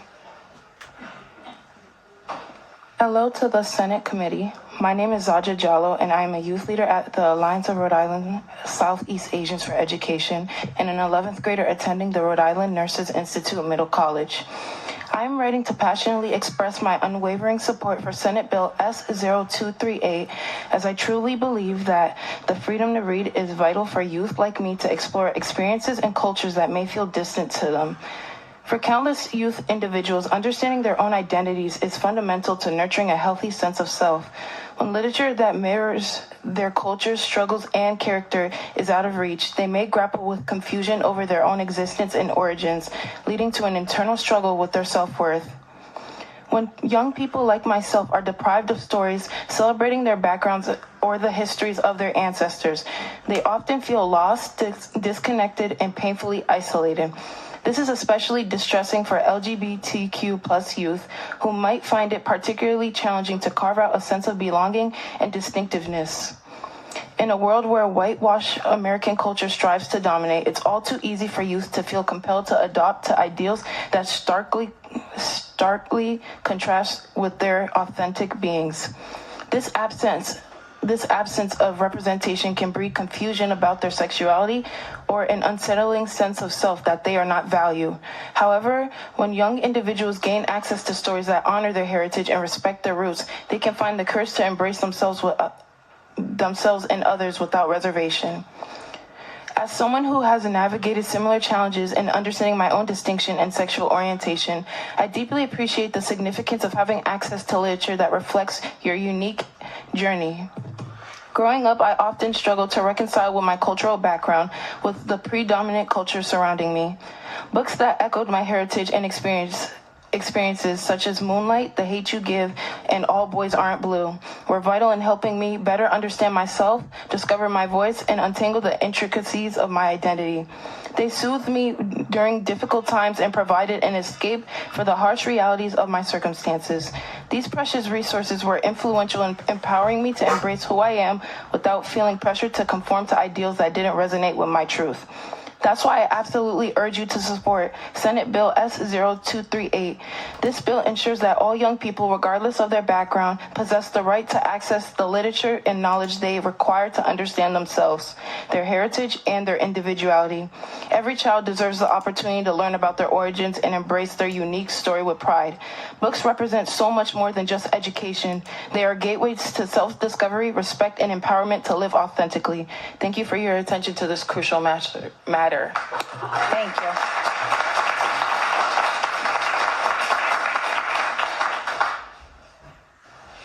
Please proceed. Hello, everyone. Can you hear me? Good evening to the Senate Committee, to all who are here, and to all who are. Thank you. all who are watching.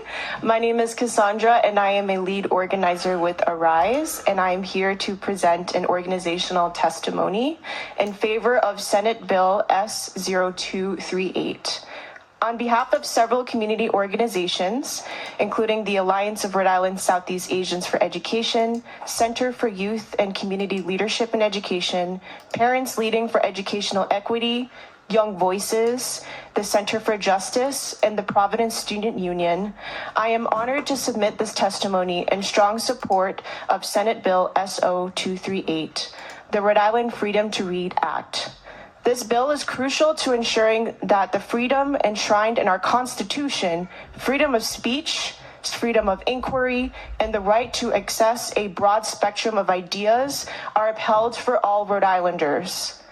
As an organization founded by Southeast Asian refugees and descendants, Arise recognizes the profound importance of educational resources that reflect the diverse experiences and identities of our youth. The current climate of increasing censorship, both nationally and locally, threatens to limit the scope of materials available to our young people, especially books that highlight the lives of LGBTQI+ individuals in BIPOC communities. This bill protects the right of libraries and schools to offer diverse books that allow students to see themselves and others in literature, while also promoting critical thinking, empathy, and respect for diverse perspectives and experiences. In Rhode Island, there have been at least 29 book challenges between 2021 and 2024. These challenges disproportionately target books with LGBTQ+ themes and those addressing race and racism. Senate Bill SO328 is an essential step in ensuring that our libraries, schools, and communities remain places where ideas can be freely shared and explored. This bill upholds the right of librarians, educators, shielding them from frivolous lawsuits and criminal charges that stem from their professional stewardship to curate a diverse range of materials. At Arise, we know that access to diverse perspectives is crucial in preparing young people to become socially conscious, empathetic, and engaged members of society. This is not just a legislative action, it is a statement of our values as a community that respects the rights of individuals to read, think, and learn freely. We urge all members of this committee to support this important bill and to stand for the fundamental freedoms that defend our democratic society. Thank you for your time and consideration.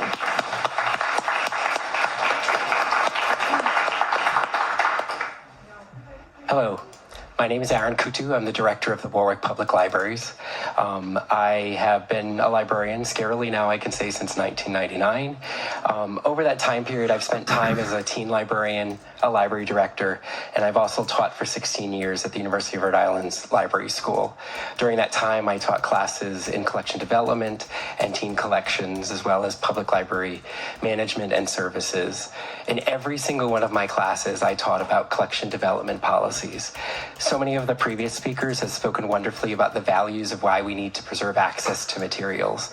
But I want folks to understand and know, while they're considering this bill, what it is we do as librarians. And to focus that, I want to talk about what happens when we do get a challenge. Because what happens is, at that point, we restart the process of going back and investigating why we chose a book or other material to go into our collection. The first step is to go back. What were the reviews for the books? Is it on any book awards? Was it put on any recommended reading lists? Is it something that should be selected for our collection, whether it's in the children's room or various levels of schools, or in the teen room, or should it go into the adult collection? All of this is done seriously, as if we hadn't ordered the book. It's to go back and take the time and then also follow up to see what has been said since then. Has it become something that's part of literature curriculum across the country? Is it something that views have changed? Are we still planning to go to the moon in some of the books? That's when we do decide items need to be selected. When a patron, whether it's a parent or someone else, submits that request for reconsideration, it is something that we take seriously, because the ability for those folks to be able to trust us that we are considering their concerns is dependent upon the fact that we went through and seriously did consider them. If a book needs to be moved, it can be moved. If it should be removed because the information is out of date, inappropriate, or inaccurate, we do that. And that is something that Senator McKinney and everyone who's put in work on this bill has made sure is part of the resulting Freedom to Read Act. And I think that's why it should be supported, not just because of all the wonderful things that the previous speakers and future speakers will be saying, but also because it reinforces the professionalism of what librarianship is. Trust has been placed in us by our communities and by our training. We have every intention of living up to that. Thank you for your time.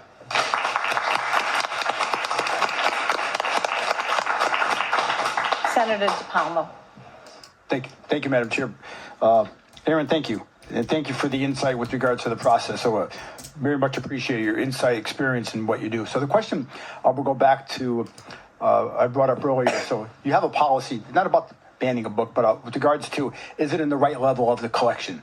Is it in a K-2 level? Should it be in the 5 through 7, or whatever the grade level?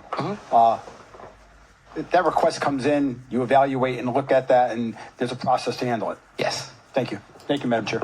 Thank you. Senator McKinney. Thank you, Madam Chair. I just want to commend Aaron. Not only is he my library director at the Warwick Public Library, but that was a superb explanation of how the process works. And I think it's something that frequently isn't fully understood.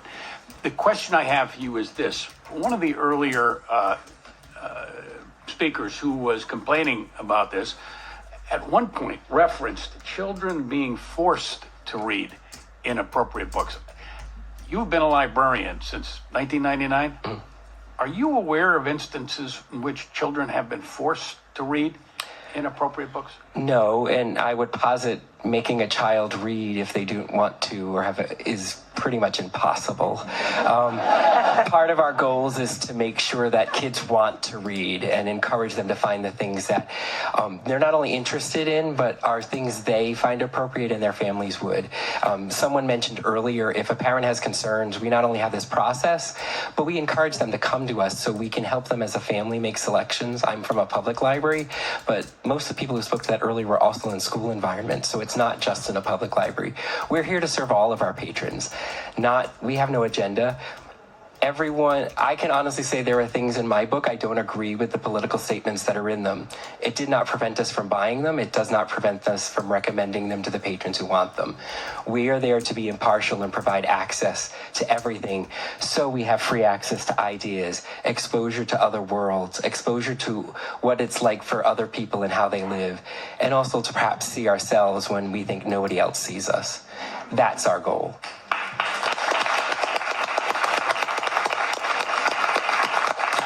Just as a follow-up, if I might, the gentleman from Westerly earlier had actually suggested that children's libraries around the state are riddled with pornographic and other objectionable materials.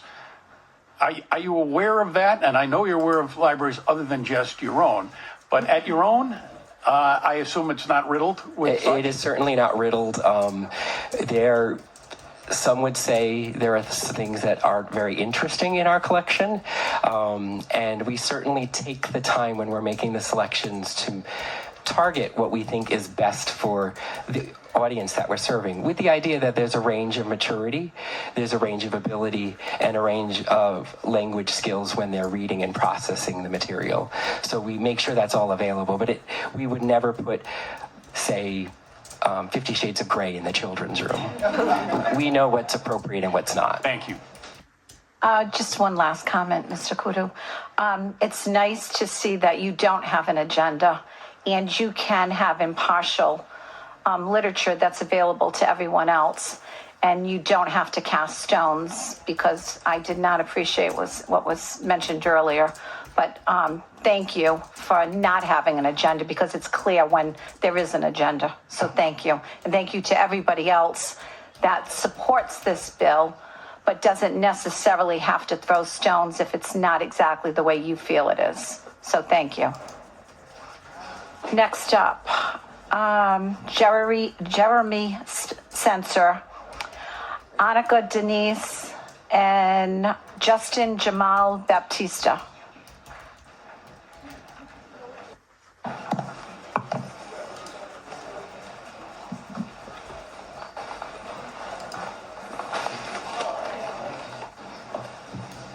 welcome. Whoever wants to go first. Hello? Song? Oh, okay. Hi, Justin Jamal Baptista, Providence resident. I support the Freedom to Read Act because I love books. I've loved them since I was a kid. I respect librarians. Some of my friends are librarians. I myself want to become a library clerk. Librarians should not be criminally charged for doing their jobs. I know. Now, if you don't like a book and you don't want to read it, that's your right. If you have a child that you don't want to expose to a certain book, that's your right. But dictating other parents what books they should or should not be exposed to, that's not only arrogant but un-American. Despite the present reality of our country, America is supposed to be about freedom of speech, freedom of choice. If we mess with that, what does that make us in the end? Now, I know some of those who oppose the bill are simply being protective of the children. I get that. But the rest, it's more like they're trying to put the genie back in the bottle with everything that conflicts with their own view of the world. And what people like that don't get is that there's no going back. The train has left the station long ago, and it's not just about them. Please pass this bill. Thank you. Thank you. Good evening. Thank you, Senator McKinney, for introducing this vital legislation, and thank you to the Education Committee for the opportunity to speak here today. My name is Anika Aldamoy Denise. Andrea mentioned my book earlier. Thank you, Andrea. As a Rhode Island-based author of children's books, I of course want to express my strong support for the Freedom to Read Act. I also submitted written testimony, so I don't want to repeat, but I do want to look at an aspect of this that has to do with censorship and soft censorship, and authors and illustrators as contributors to the creative economy in Rhode Island.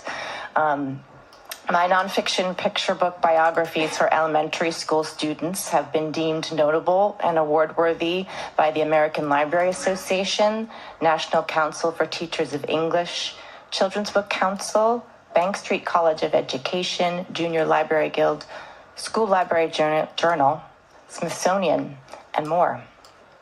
And yet these same books have been the targets of book bans and soft censorship, some here in Rhode Island, not widely, which is good, but some, and in other states, including this one that Andrea mentioned, The Life of Librarian and Storyteller Pura Belpré.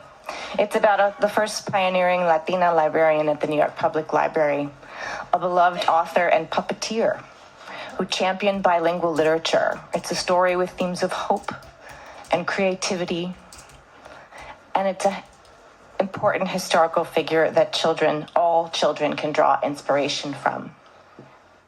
It does not have any of those acts mentioned by one of the opposition. It has beautiful flowers, and it has gorgeous illustrations, and it has inspiring messages. And yet it is being removed from shelves. And the only reason that I can think of that it would be removed is that there's a brown woman, bilingual, Spanish-speaking woman on the cover. And when that book gets soft-censored, I want to explain to you that as an author who writes, especially nonfiction, a lot of my livelihood that comes from these books comes from libraries and school districts and classrooms acquiring them. There is a whole arm of marketing and publishing that focuses on schools and libraries. These where the books are needed. These are the readers. Not as many people are walking into your local bookstore. I mean, I always love it when they do, but the school and library market is really important to us. And our local school and library market is really important to us because we travel to these schools and we talk to students.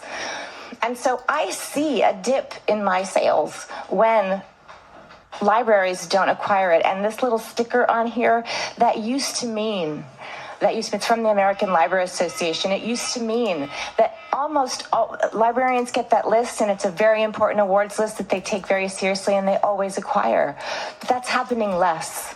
And we're seeing it as small business owners. We're feeling that in Rhode Island. And so I wanted to speak from that perspective as well. Of course, the most important people are the students whose access are being restricted.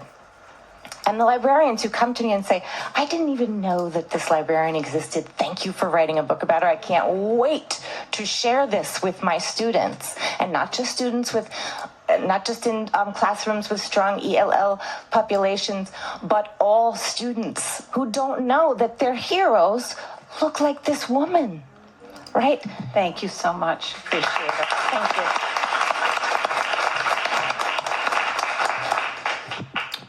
Hello again, committee, and Bill, thank same you. day. Yeah, I'm still representing Rhode Island Federation of Teachers and Health Professionals in strong support of this bill. You have our written testimony on it, but I might not even beat the buzzer if I explain the reason why. I think it's more clear than ever, more clear than last year, that we should get this bill moving beyond this committee and get this bill passed. And it's the inspiration that I felt not only last year, not only last week at the press conference, but listening to speakers in the back overflow room, because this is possibly the bill that has the most diverse group of support than any bill that I have seen come before this body. We had, and I want to start off by saying now as an older person, a wide range of age, which you don't really see. So we've crossed a wide range of ages with this. We have heard from, most importantly, the students. We have heard from parents. We have heard from librarians. We have heard from clergy. We have heard from atheists. We have heard from the ACLU. We have heard from non-binary folks. We have heard from all sorts of members from communities that make our world interesting. They don't just make books interesting, and the books reflect that. And I have the testimony, and you have our testimony, but it is impossible to have sat through the testimony before this committee and not realize how important this bill is, because it protects those things that were represented in this space. So I urge you personally and on behalf of the Rhode Island Federation of Teachers and Health Professionals to do everything in your power to make sure that this bill not only advances, but gets all the way to the finish line this year. Thank you.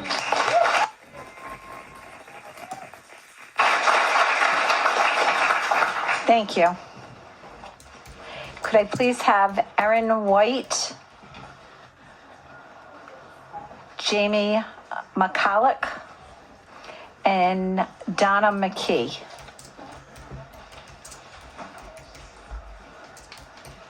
Welcome.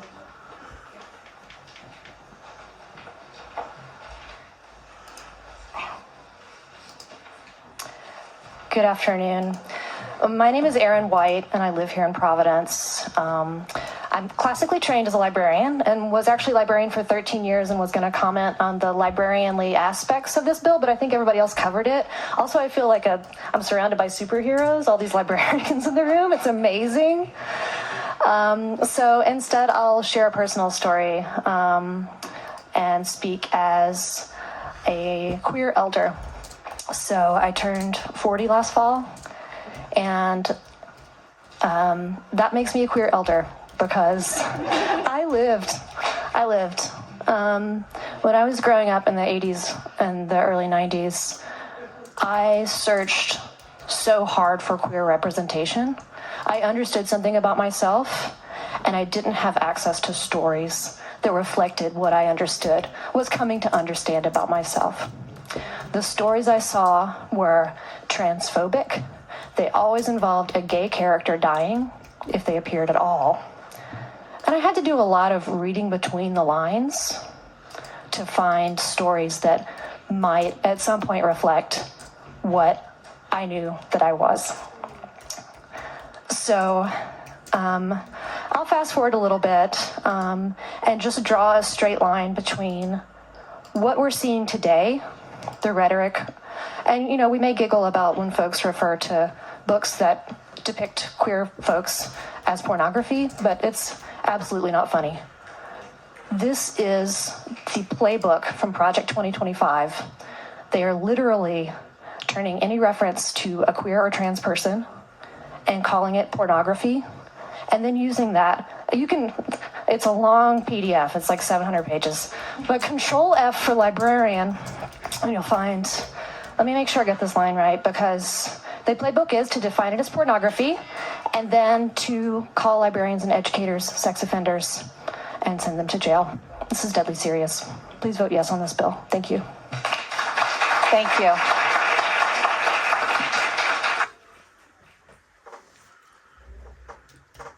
Excuse me 1 second, Senator Murray.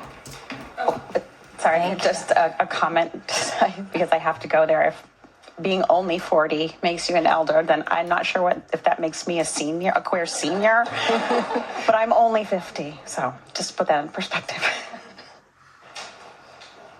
Please proceed. I am also much older than that. Thank you so much for having given me the opportunity to provide testimony today, and thank you to Senator McKinney for sponsoring this bill. I'm also an author and a parent. My name is Jamie McCallick, and a lot has been covered yet, so I'll keep this short and sweet. But as a Rhode Island children's book author and former volunteer at a lot of local school libraries, I also present at different schools as an author. I've had the opportunity to meet lots of librarians, teachers, and children, and witness firsthand the joy they experience when they see themselves in a book. When a kindergartner interrupts story time to exclaim, "That character looks like me." Or when a teen reads a book that feels like a light in the darkness. Books help kids feel seen and represented. Books say, "You matter," and that can only happen with a diverse selection in our schools and public libraries. Yet these are exactly the titles that are being challenged. In 2022 to 23, PEN America recorded an unprecedented 10,000 instances of book bans, and more than half of these titles feature characters or people of color, themes of race and racism, or LGBTQ people or characters. If books say "you matter," then what message are we sending to our children when we erase these titles from our bookshelves? Removing books puts them at a disadvantage in other ways too. According to Unite Against Book Bans, educators reported that adding diverse books to their classroom increased reading test scores and the time students spent reading. So it's really this simple, as people have said before. In a free society, parents may choose what their child reads, but they don't have the right to choose what every child reads. So I urge you to support the Freedom to Read Act. Thank you. Thank you.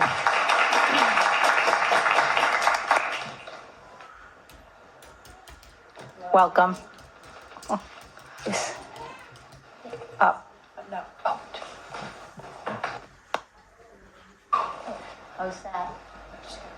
Up.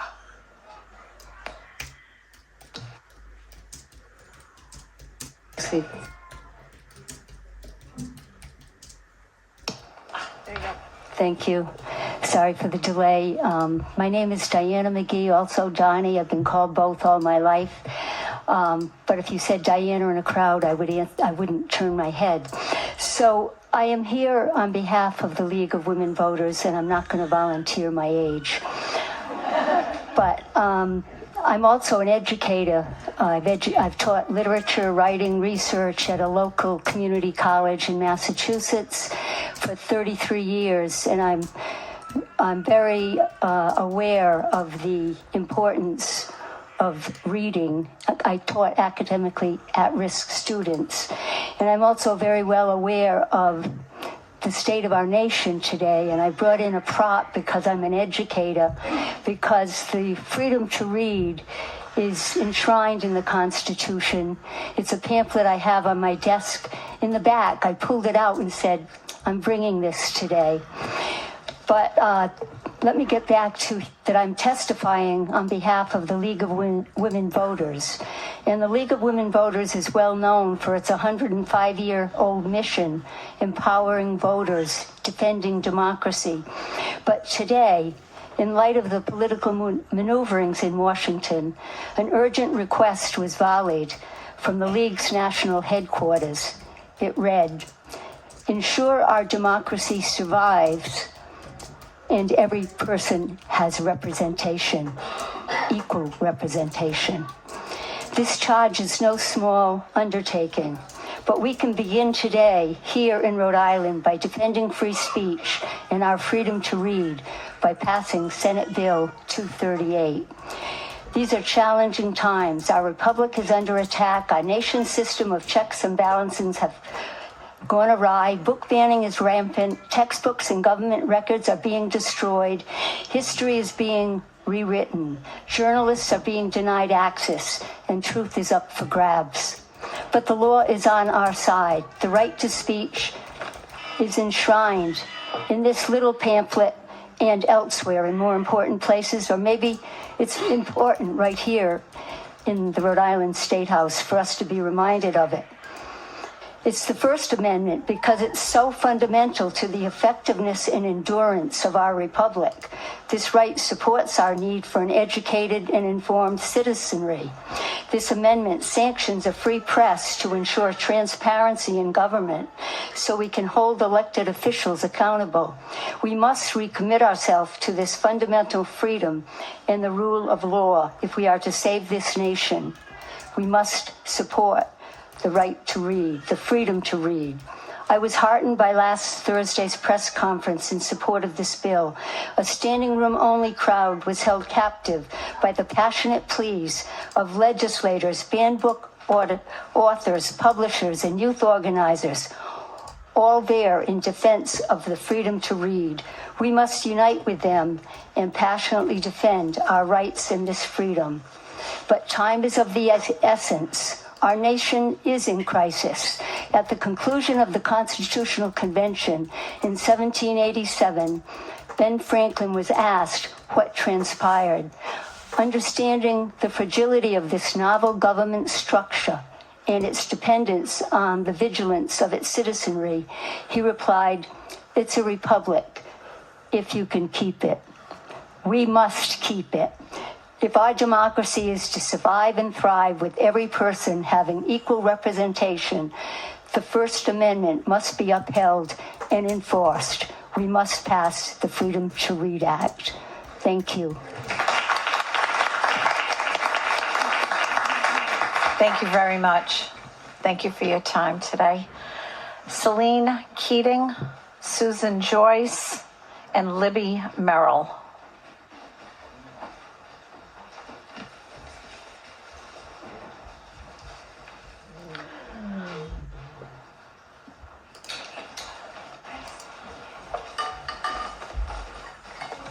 Welcome.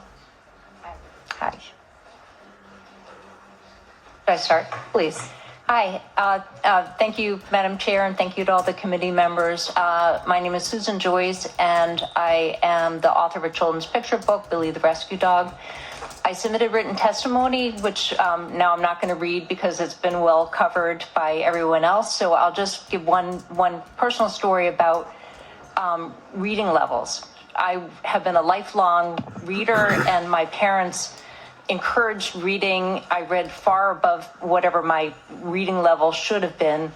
One summer in my family was known as the summer of Gone with the Wind because I took it with me everywhere. It took me forever to read the book. My sister was very annoyed about that, but I loved it.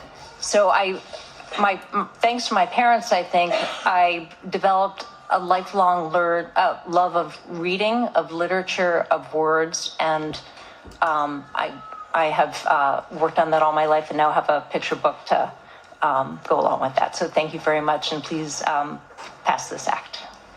Thank you.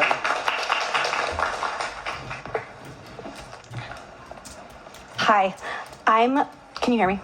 Yes. I'm Libby Merrill. I am a resident of East Providence. I'm a parent of a public school student in Rhode Island, and I'm here today to speak in support of Senate Bill 238. And I also wanted to start by thanking Val Lawson, who is my senator, because she's one of the sponsors of this bill. So this legislation provides critical protection for our libraries, schools, and most importantly, our readers, our Rhode Island readers. I'm floored by how many librarians are in this room. It's very exciting. Literacy is really important. Reading is a way that we access worlds, experiences, and opinions that we might not encounter otherwise in our everyday life. personally, as a teenager, I used books to learn about relationships, about history, ponder ethical questions, and they were how I traveled. I grew up in Warwick. We didn't have a lot of money. I didn't get to see a lot of the world, and I lived in a fairly sheltered environment. I was an avid reader, though, in middle and high school. And I used to get books for every Christmas from my aunt, and sometimes they were books that were maybe a little bit above my content or reading level. But I got to use those books from the safety of my living room to reflect on relationships through Judy Blume's book Forever, to go along with the Mirabal sisters as they grew more radical and fought back against the Dominican dictator Trujillo, from Julia Alvarez's In the Time of the Butterflies. I got to imagine a bleak future where our rights were taken away and personal freedoms were taken away, and sometimes triumphantly wrested back, like in The Giver or 1984 or Brave New World or even The Hunger Games. All of the books that I've mentioned, by the way, have been censored or banned in some places. Books allowed me to open my worldview from the safety of my living room, as I mentioned, or sometimes from my classroom. And throughout history, dictators and oligarchs have always tried to restrict access to books. These efforts have picked up across the country recently. As one of the folks on the other side said, since 2020, these have picked up. And current efforts are coordinated by national organizations who wish to impose Christian nationalist views, limit free thought of youth, and ultimately push us towards authoritarian rule. And we can't let that happen. And I am going to stop now because my second grader would also like to make a very quick statement. I think kids should be able to read because I like to learn, and it helps me to be a better person when I can know the history that wasn't so good. And know all the possibilities I could be.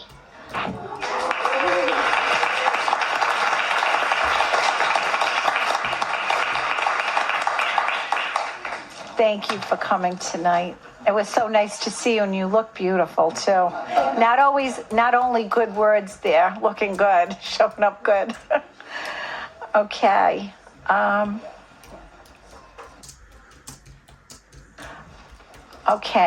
Could I please have Abby Merrill, Rabbi Howard Voss Altman? Oh, that was Abby on there? Okay. Yeah. Okay. So let me just start again. Rabbi Howard Voss Altman and Latoya Waltz, Andrea Gonzalez Sanchez, Brizia Rodriguez Reyes. I'll just keep on calling till I fill my chairs. On a positive note, we're on to almost the last page. I got this, and then there's a couple on here.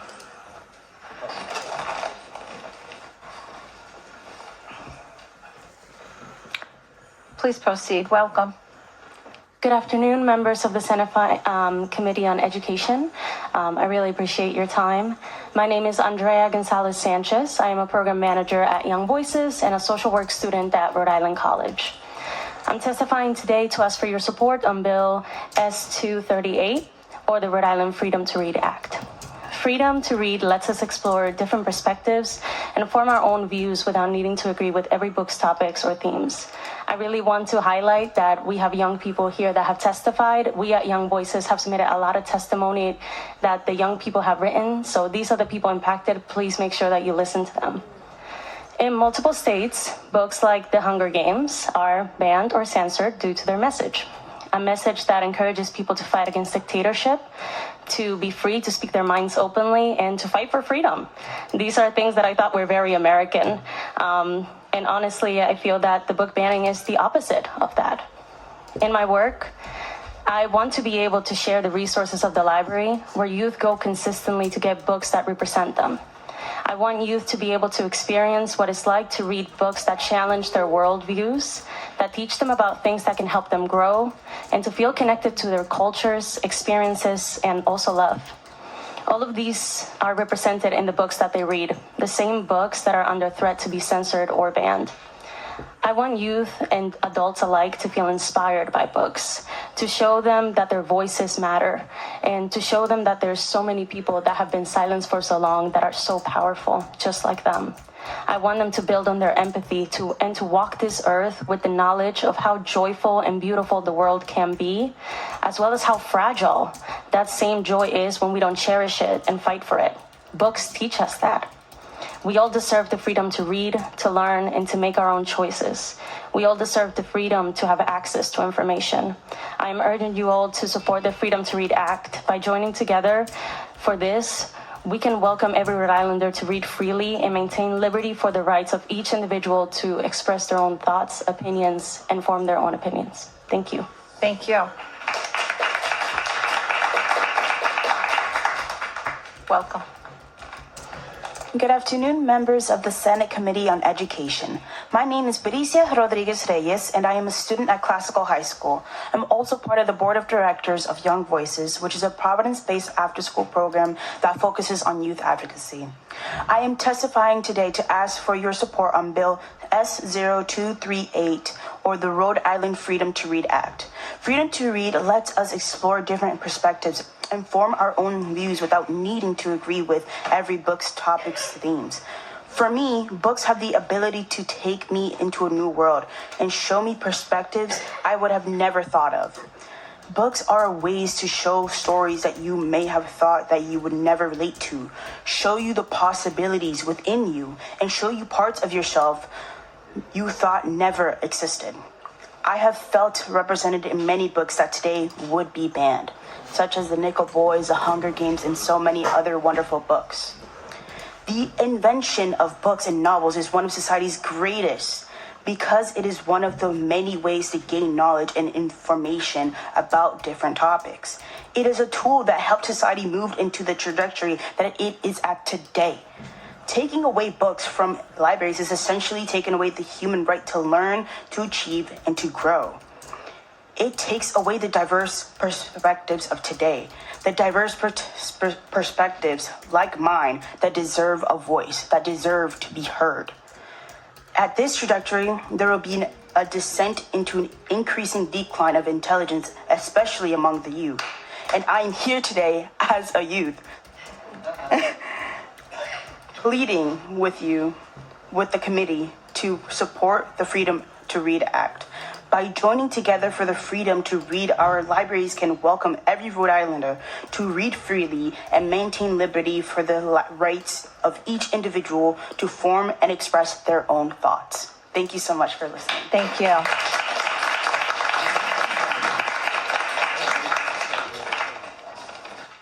Nice. Okay, so now could I have Reverend Jarrett Kerbel, Alexandria Good, Rebecca Stockdill, and Jeremy Langell?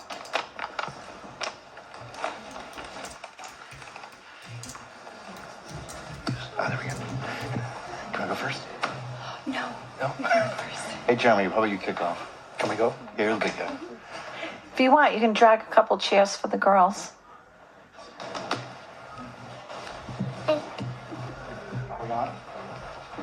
Are we on? Now Okay. you are. Welcome. Thank you. So my name is Jeremy Lange. I'm the Executive Minister for the Rhode Island State Council of Churches. We've submitted written testimony in support of this legislation. I'll just draw your attention to the remarkable irony of folks wanting to do censorship and book banning in the state of Roger Williams. But we'll leave that alone for now. Senator Mark McKinney is also our senator. So actually, I came today because both of my kids and I and my wife, we spend a lot of time at our public library in Warwick. It's really important to us. And we've heard the various arguments. Yes, we heard. You want to introduce yourself? I'm Lexi. I'm Sophia. Okay. The short end of it is libraries are really important to us. We want to protect access. We want to protect our librarians. And more to the point, it's my responsibility to make sure that they're reading what they're allowed to read, and it's not my job to tell others what they can and can't read. And so this is just essential for a functioning democracy. I had other points, but we've been in the gallery for a while, and they're gone.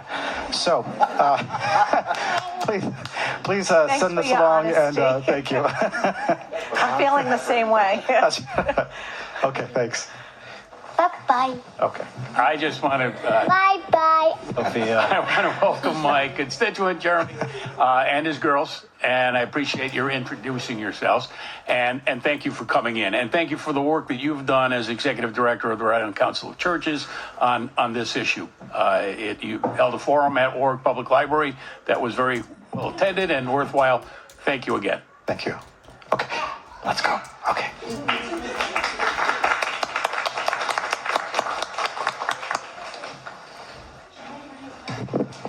Hello, my name is, I'm the Reverend Jared Kerbel. I'm a commissioner of the Rhode Island State Council of Churches, and I'm the interim priest at St. Luke's Church in East Greenwich. I want to thank Senator McKinney for bringing this wonderful bill, which I support. I also want to thank our chairperson for leading a really civilized session. Thank you. In a tough topic. I do appreciate it. No, you do a good job. It's good. You need to be praised.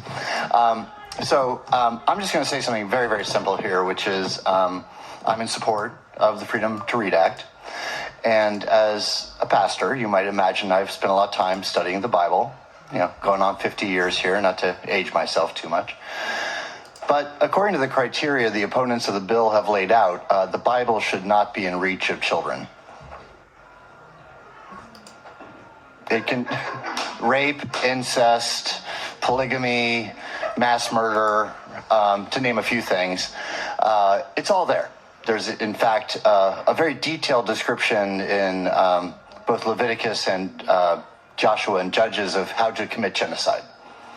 It's called the Haram. Anywho, of course, I read the Bible in a complex way. I'm not a fundamentalist. I have a critical reading skill. And I love it. It's a book I do adore, but it is full of dangerous ideas. But this is the beauty of a free society: is we get to read things we disagree with, we get to read things that trouble us, we get to struggle. So I'd love to get one of those librarians back and see where the Bible sits on the shelves and what sections it's in. And is it in school libraries? That's a question I have. The final thing I want to say is simply this: is the banning of books is a characteristic of authoritarian regimes.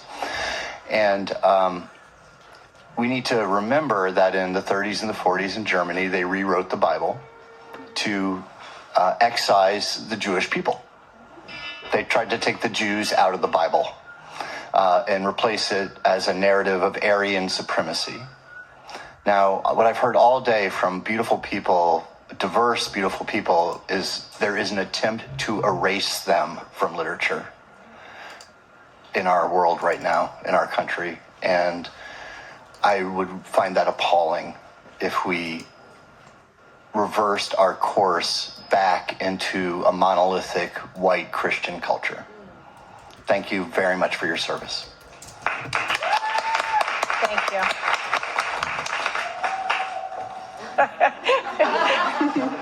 There's still some people in the gallery. Lighting for the gallery. I want to make sure that this is on. Yeah, I can hear myself. Hello, good afternoon, almost evening. My name is Alexandria, and I am a mother, and I am a social work student at Rhode Island College. And I am here today in full support of the Freedom to Read Act, S238. To state that I am terrified of books being banned here in Rhode Island is an understatement. Historically, when a country begins banning books and dismantling education, liberty freedoms such as freedom of speech, creativity, and individualized expression becomes criminalized. Knowledge is power, which is why certain organizations want to cut our communities off from literature that could empower them. The power of dominance and control thrives in societies. The power of dominance and control thrives when society's people are attacked for gaining knowledge that expands ideas, fuels intellect, and increases awareness. First, they ban books, and next, they will start to manipulate the remaining stories to rewrite history. I grew up in a book-banned state. where history was intentionally taught incorrectly. I have firsthand experience of being a product of a culture that intentionally miseducates its youth. I didn't know how oppressed my education was until I moved here to Rhode Island, nor the damage that miseducation does to communities that do not look like me. They ban books because it works to erase and diminish unity and progress. It is more than books we are protecting. It is our integrity, our intellect, our history, representation, community, our ability to expand, grow, learn, and be educated. It is our differences that make us great. Let Rhode Island keep our stories. Let there be a shield of protection around our ability to think expansively, critically, and uniquely. There are no studies that show having access to certain books is harmful to children, only that it increases critical thinking skills. Granting children their fundamental right to access information and ideas only threatens those who wish and desire to manipulate us. That is why books are always the first to be banned and under attack. And this is why we must vote yes to this bill. Attacking certain books is part of this first wave dismantling education and critical thinking. Thank you for your time. Thank you.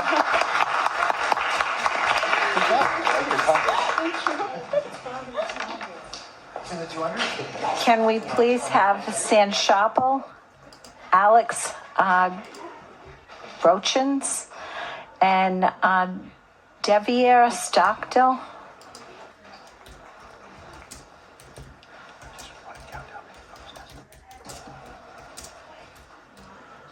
And could we please have, because it's still an empty seat, can we have Bob O'Neill?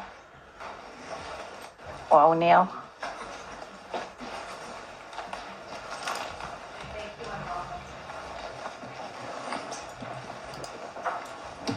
Hi there, San Chappelle, citizen of this great state. We've heard a lot of amazing testimony, and we've heard some things where people really don't understand the definition of certain words, and one of those words would be pornography. And I think that people misuse that, and there were a few comments about that that other people have testified. So I'd like to put that out, that people totally are misconstruing the definition of pornography. We can all look it up in the dictionary. I don't need to read it to you, but I would like to ask those people what is their definition, and I don't think that that's what the definition of pornography is. I've been attending school boards across the state. I'm a volunteer with the Women's Project, and it's coming up multiple times that people in the community are concerned about the loud people, squeaky wheels, infiltration by out-of-state people with lots of money, and a few of the people that were here today testifying who show up repeatedly at school boards. I was at the Cheraho School Board last night. It was resoundingly filled auditorium with supporters that wanted to protect the right to access to books, which is because they had on their agenda was a reevaluation of the media and publication and libraries goals, which are already set out by RIDE. So these things already exist. The idea that they want to reevaluate these is something that is of concern to community members. The idea that people were in there were librarians explaining that they have master's degrees, PhDs, educational lawyers, all of them pointing out that we need to have access to these books, protection of librarians, and that there's no need to reevaluate the RIDE principles within the guidelines. But I think what I would like to close out with is we are coming to a time in our country where the state's decisions and books on the law will make an impact to our residents and citizens.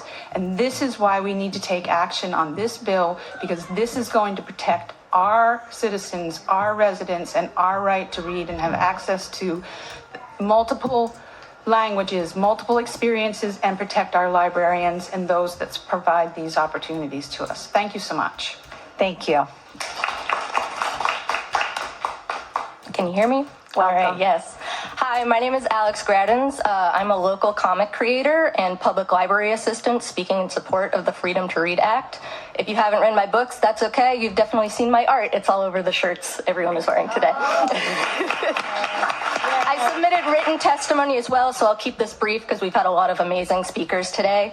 I just wanted to give you facts. Did you know that the Washington Post reported that 60% of book challenges in 2021 to 2022 came from the same 11 people across the whole country? Why should so few people dictate what 1 million Rhode Islanders can and can't read? I'll reiterate that parents have rights, just not over other people's families. Denying readers moments of personal discovery because of someone else's discriminatory beliefs is a heartbreaking thought. Several of the books on the banned list, Genderqueer and Drama, are both books that have inspired me as a comic creator to do the stories I want to do. That comics is more than just superheroes. Notice I say comic creator instead of graphic novelist because a lot of people misunderstand what graphic means, as we've learned today with the tons of pornography comments.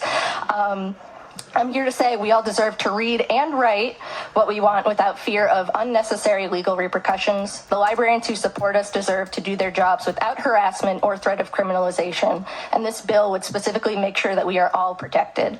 I ask you support the freedom to read in defense of the First Amendment. Thank you for your time. Thank you. Senator DePalma. Thank you, Alex. Which paper did you mention? Did you say, which newspaper was it? Newspaper? What? The Washington Post. Thank you. And they reported in 2023 about 2021 to 2022. That there were about 11 people across the United States that did the majority of the 60% of the book challenges that happened in those years were just from the same 11 people over and over. From 21 to 22? Yes. 2 years. Thank you very much. Thank you, Madam Chair. Keeps notes, you know. Bob? Can you hear me? Welcome. Yeah. Yes. My name is Bob O'Neill, and I'm on the board of Pride and Aging, which is an LGBTQ advocacy group. And I see these book bans as an attack on my community, basically. But I'm in support of this bill because I'm an avid reader and I don't support and believe in censorship. And again, because I see these, what's being banned in states like Florida and the other red states. And now I see a group of vocal people coming to Rhode Island trying to get the same books banned in this state as well. And I don't think that's right. And if I could expand on a story earlier, I grew up in the 1960s when homosexuality was considered a mental illness. I figured out I was gay when I was like 13, and there were no books for people like me. So I think it's wonderful that there are people now, so many books now for people that are LGBT, especially the trans community. And I don't want to see these books banned. So I urge you to support this bill. I know you passed a version of it last year, and I hope you will pass it again this year. Thank you. Appreciate it. Go ahead. I want to thank you for coming in. My oldest brother passed away a couple of years ago, but he had grown up in the 60s.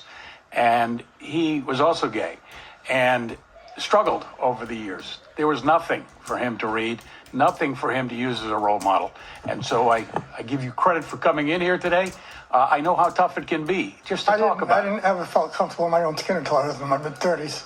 I can understand. I've heard that story before, but thank you. Thank you. So now I'm going to call up Kelly Parlin, and then anybody else that I called but didn't come up when they were called.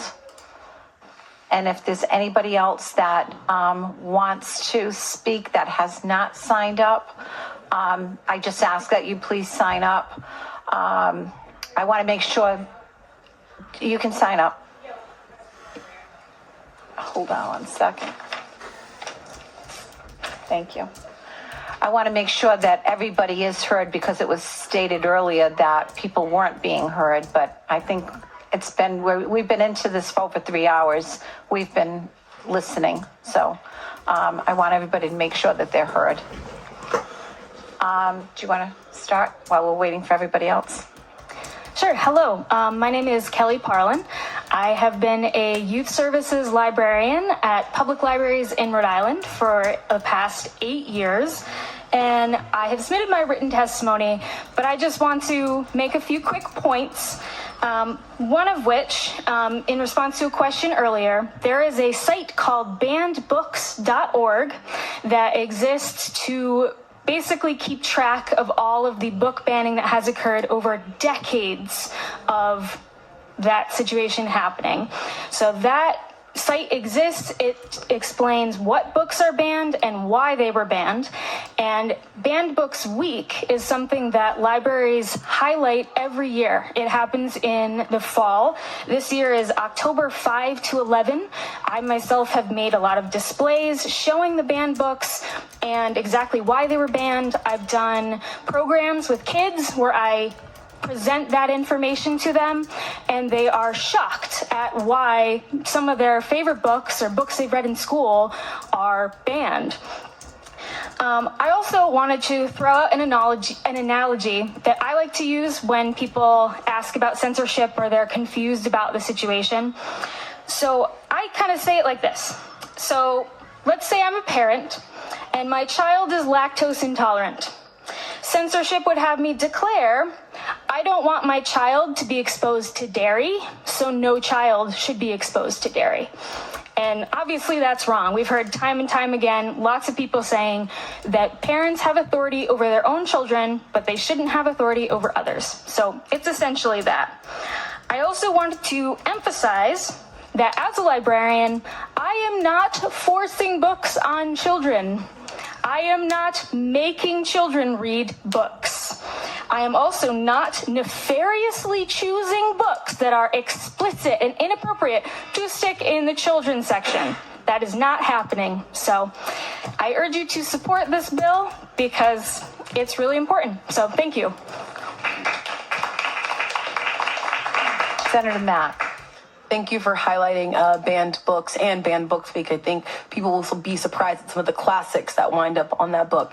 I think, unfortunately, the Council of Churches is gone, but parts of the Bible were also banned, especially from formerly enslaved people.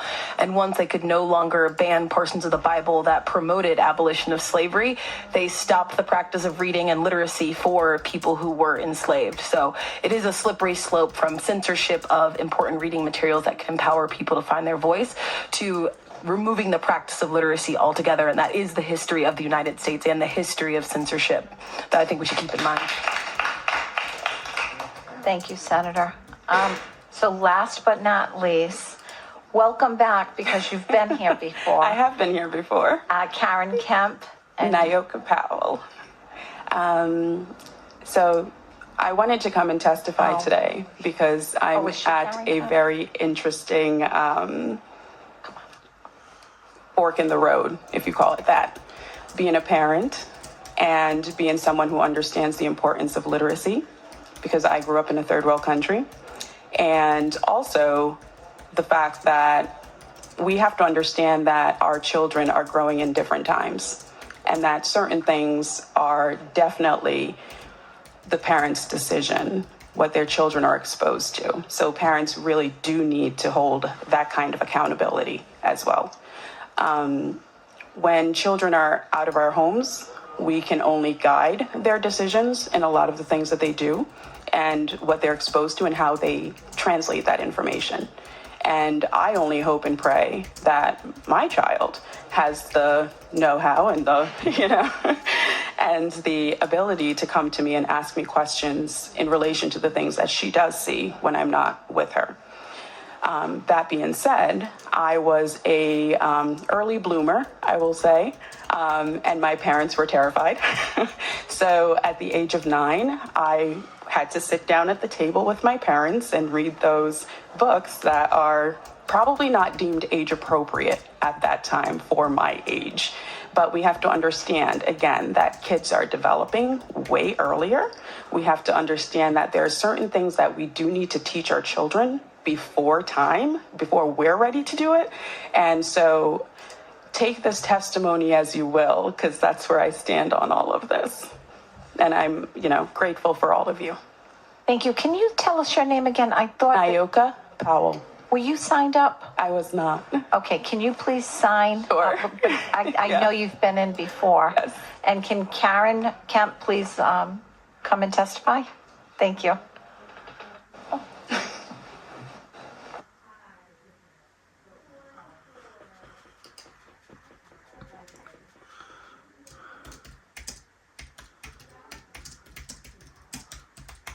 Is that on? Yes, all right, that is now. Thank you. I'll be brief. I brought a prop with me, the book called Everywhere Babies. I'm here to speak in support of this bill, in support of this book, which a lot of people don't know has appeared on banned lists in Florida for school libraries. It was never actually removed from any schools. School libraries don't have it because it's a book that's intended for children under 5 who aren't attending school yet. And those are the children I want to speak on behalf of because they are unable to use words and language to speak about how important books are for them. So I'd like just to speak for a minute about my experience, which has been as a infant caregiver and nanny and early childhood educator and a home visitor and a mother. And books have always played a really important role in all of those jobs. But this one in particular has a special place in my heart. It was published in 2001. It appeared on banned lists in 2022. I was introduced to it in 2003 when I was taking care of two twin babies of a same-sex couple. And it was the first book that I'd ever come across that showed two moms, presumably two dads, taking care of their babies and loving their babies. And I read that book to those babies over and over and over again because that's what babies need. They can't read the words, but they see the pictures. And that's how they make sense of the world. They look at a picture that looks like them, and they feel a sense of value and place in the world. That's how they learn. And that doesn't stop being true throughout our lives, but it begins with babies. So it may seem really funny that this book is banned. If you look through it, it would seem funny. But like our queer elder said, it is deadly serious. The roots of empathy begin with babies and begin with books. So please take it seriously. Thank you. Thank you. So unless somebody else, is there anybody else that wishes to speak this evening? Okay, so then that will conclude our hearing this evening. Madam, no. Yes. We have lots, and I told them to stop at this point. I'm printing them. We have lots of written testimony to go over. It seems overwhelmingly that most people are in support of this, but we will have to revisit it going forward. Do I have? So moved. Motion to hold, Madam Chair. Okay, we have a motion. Is there a second? Been seconded. All those in favor of holding this legislation for tonight? Aye. Aye. Aye. Opposed? Any opposed? Okay. Motion to adjourn? Ayes have it. So moved. We are adjourned. Thank you.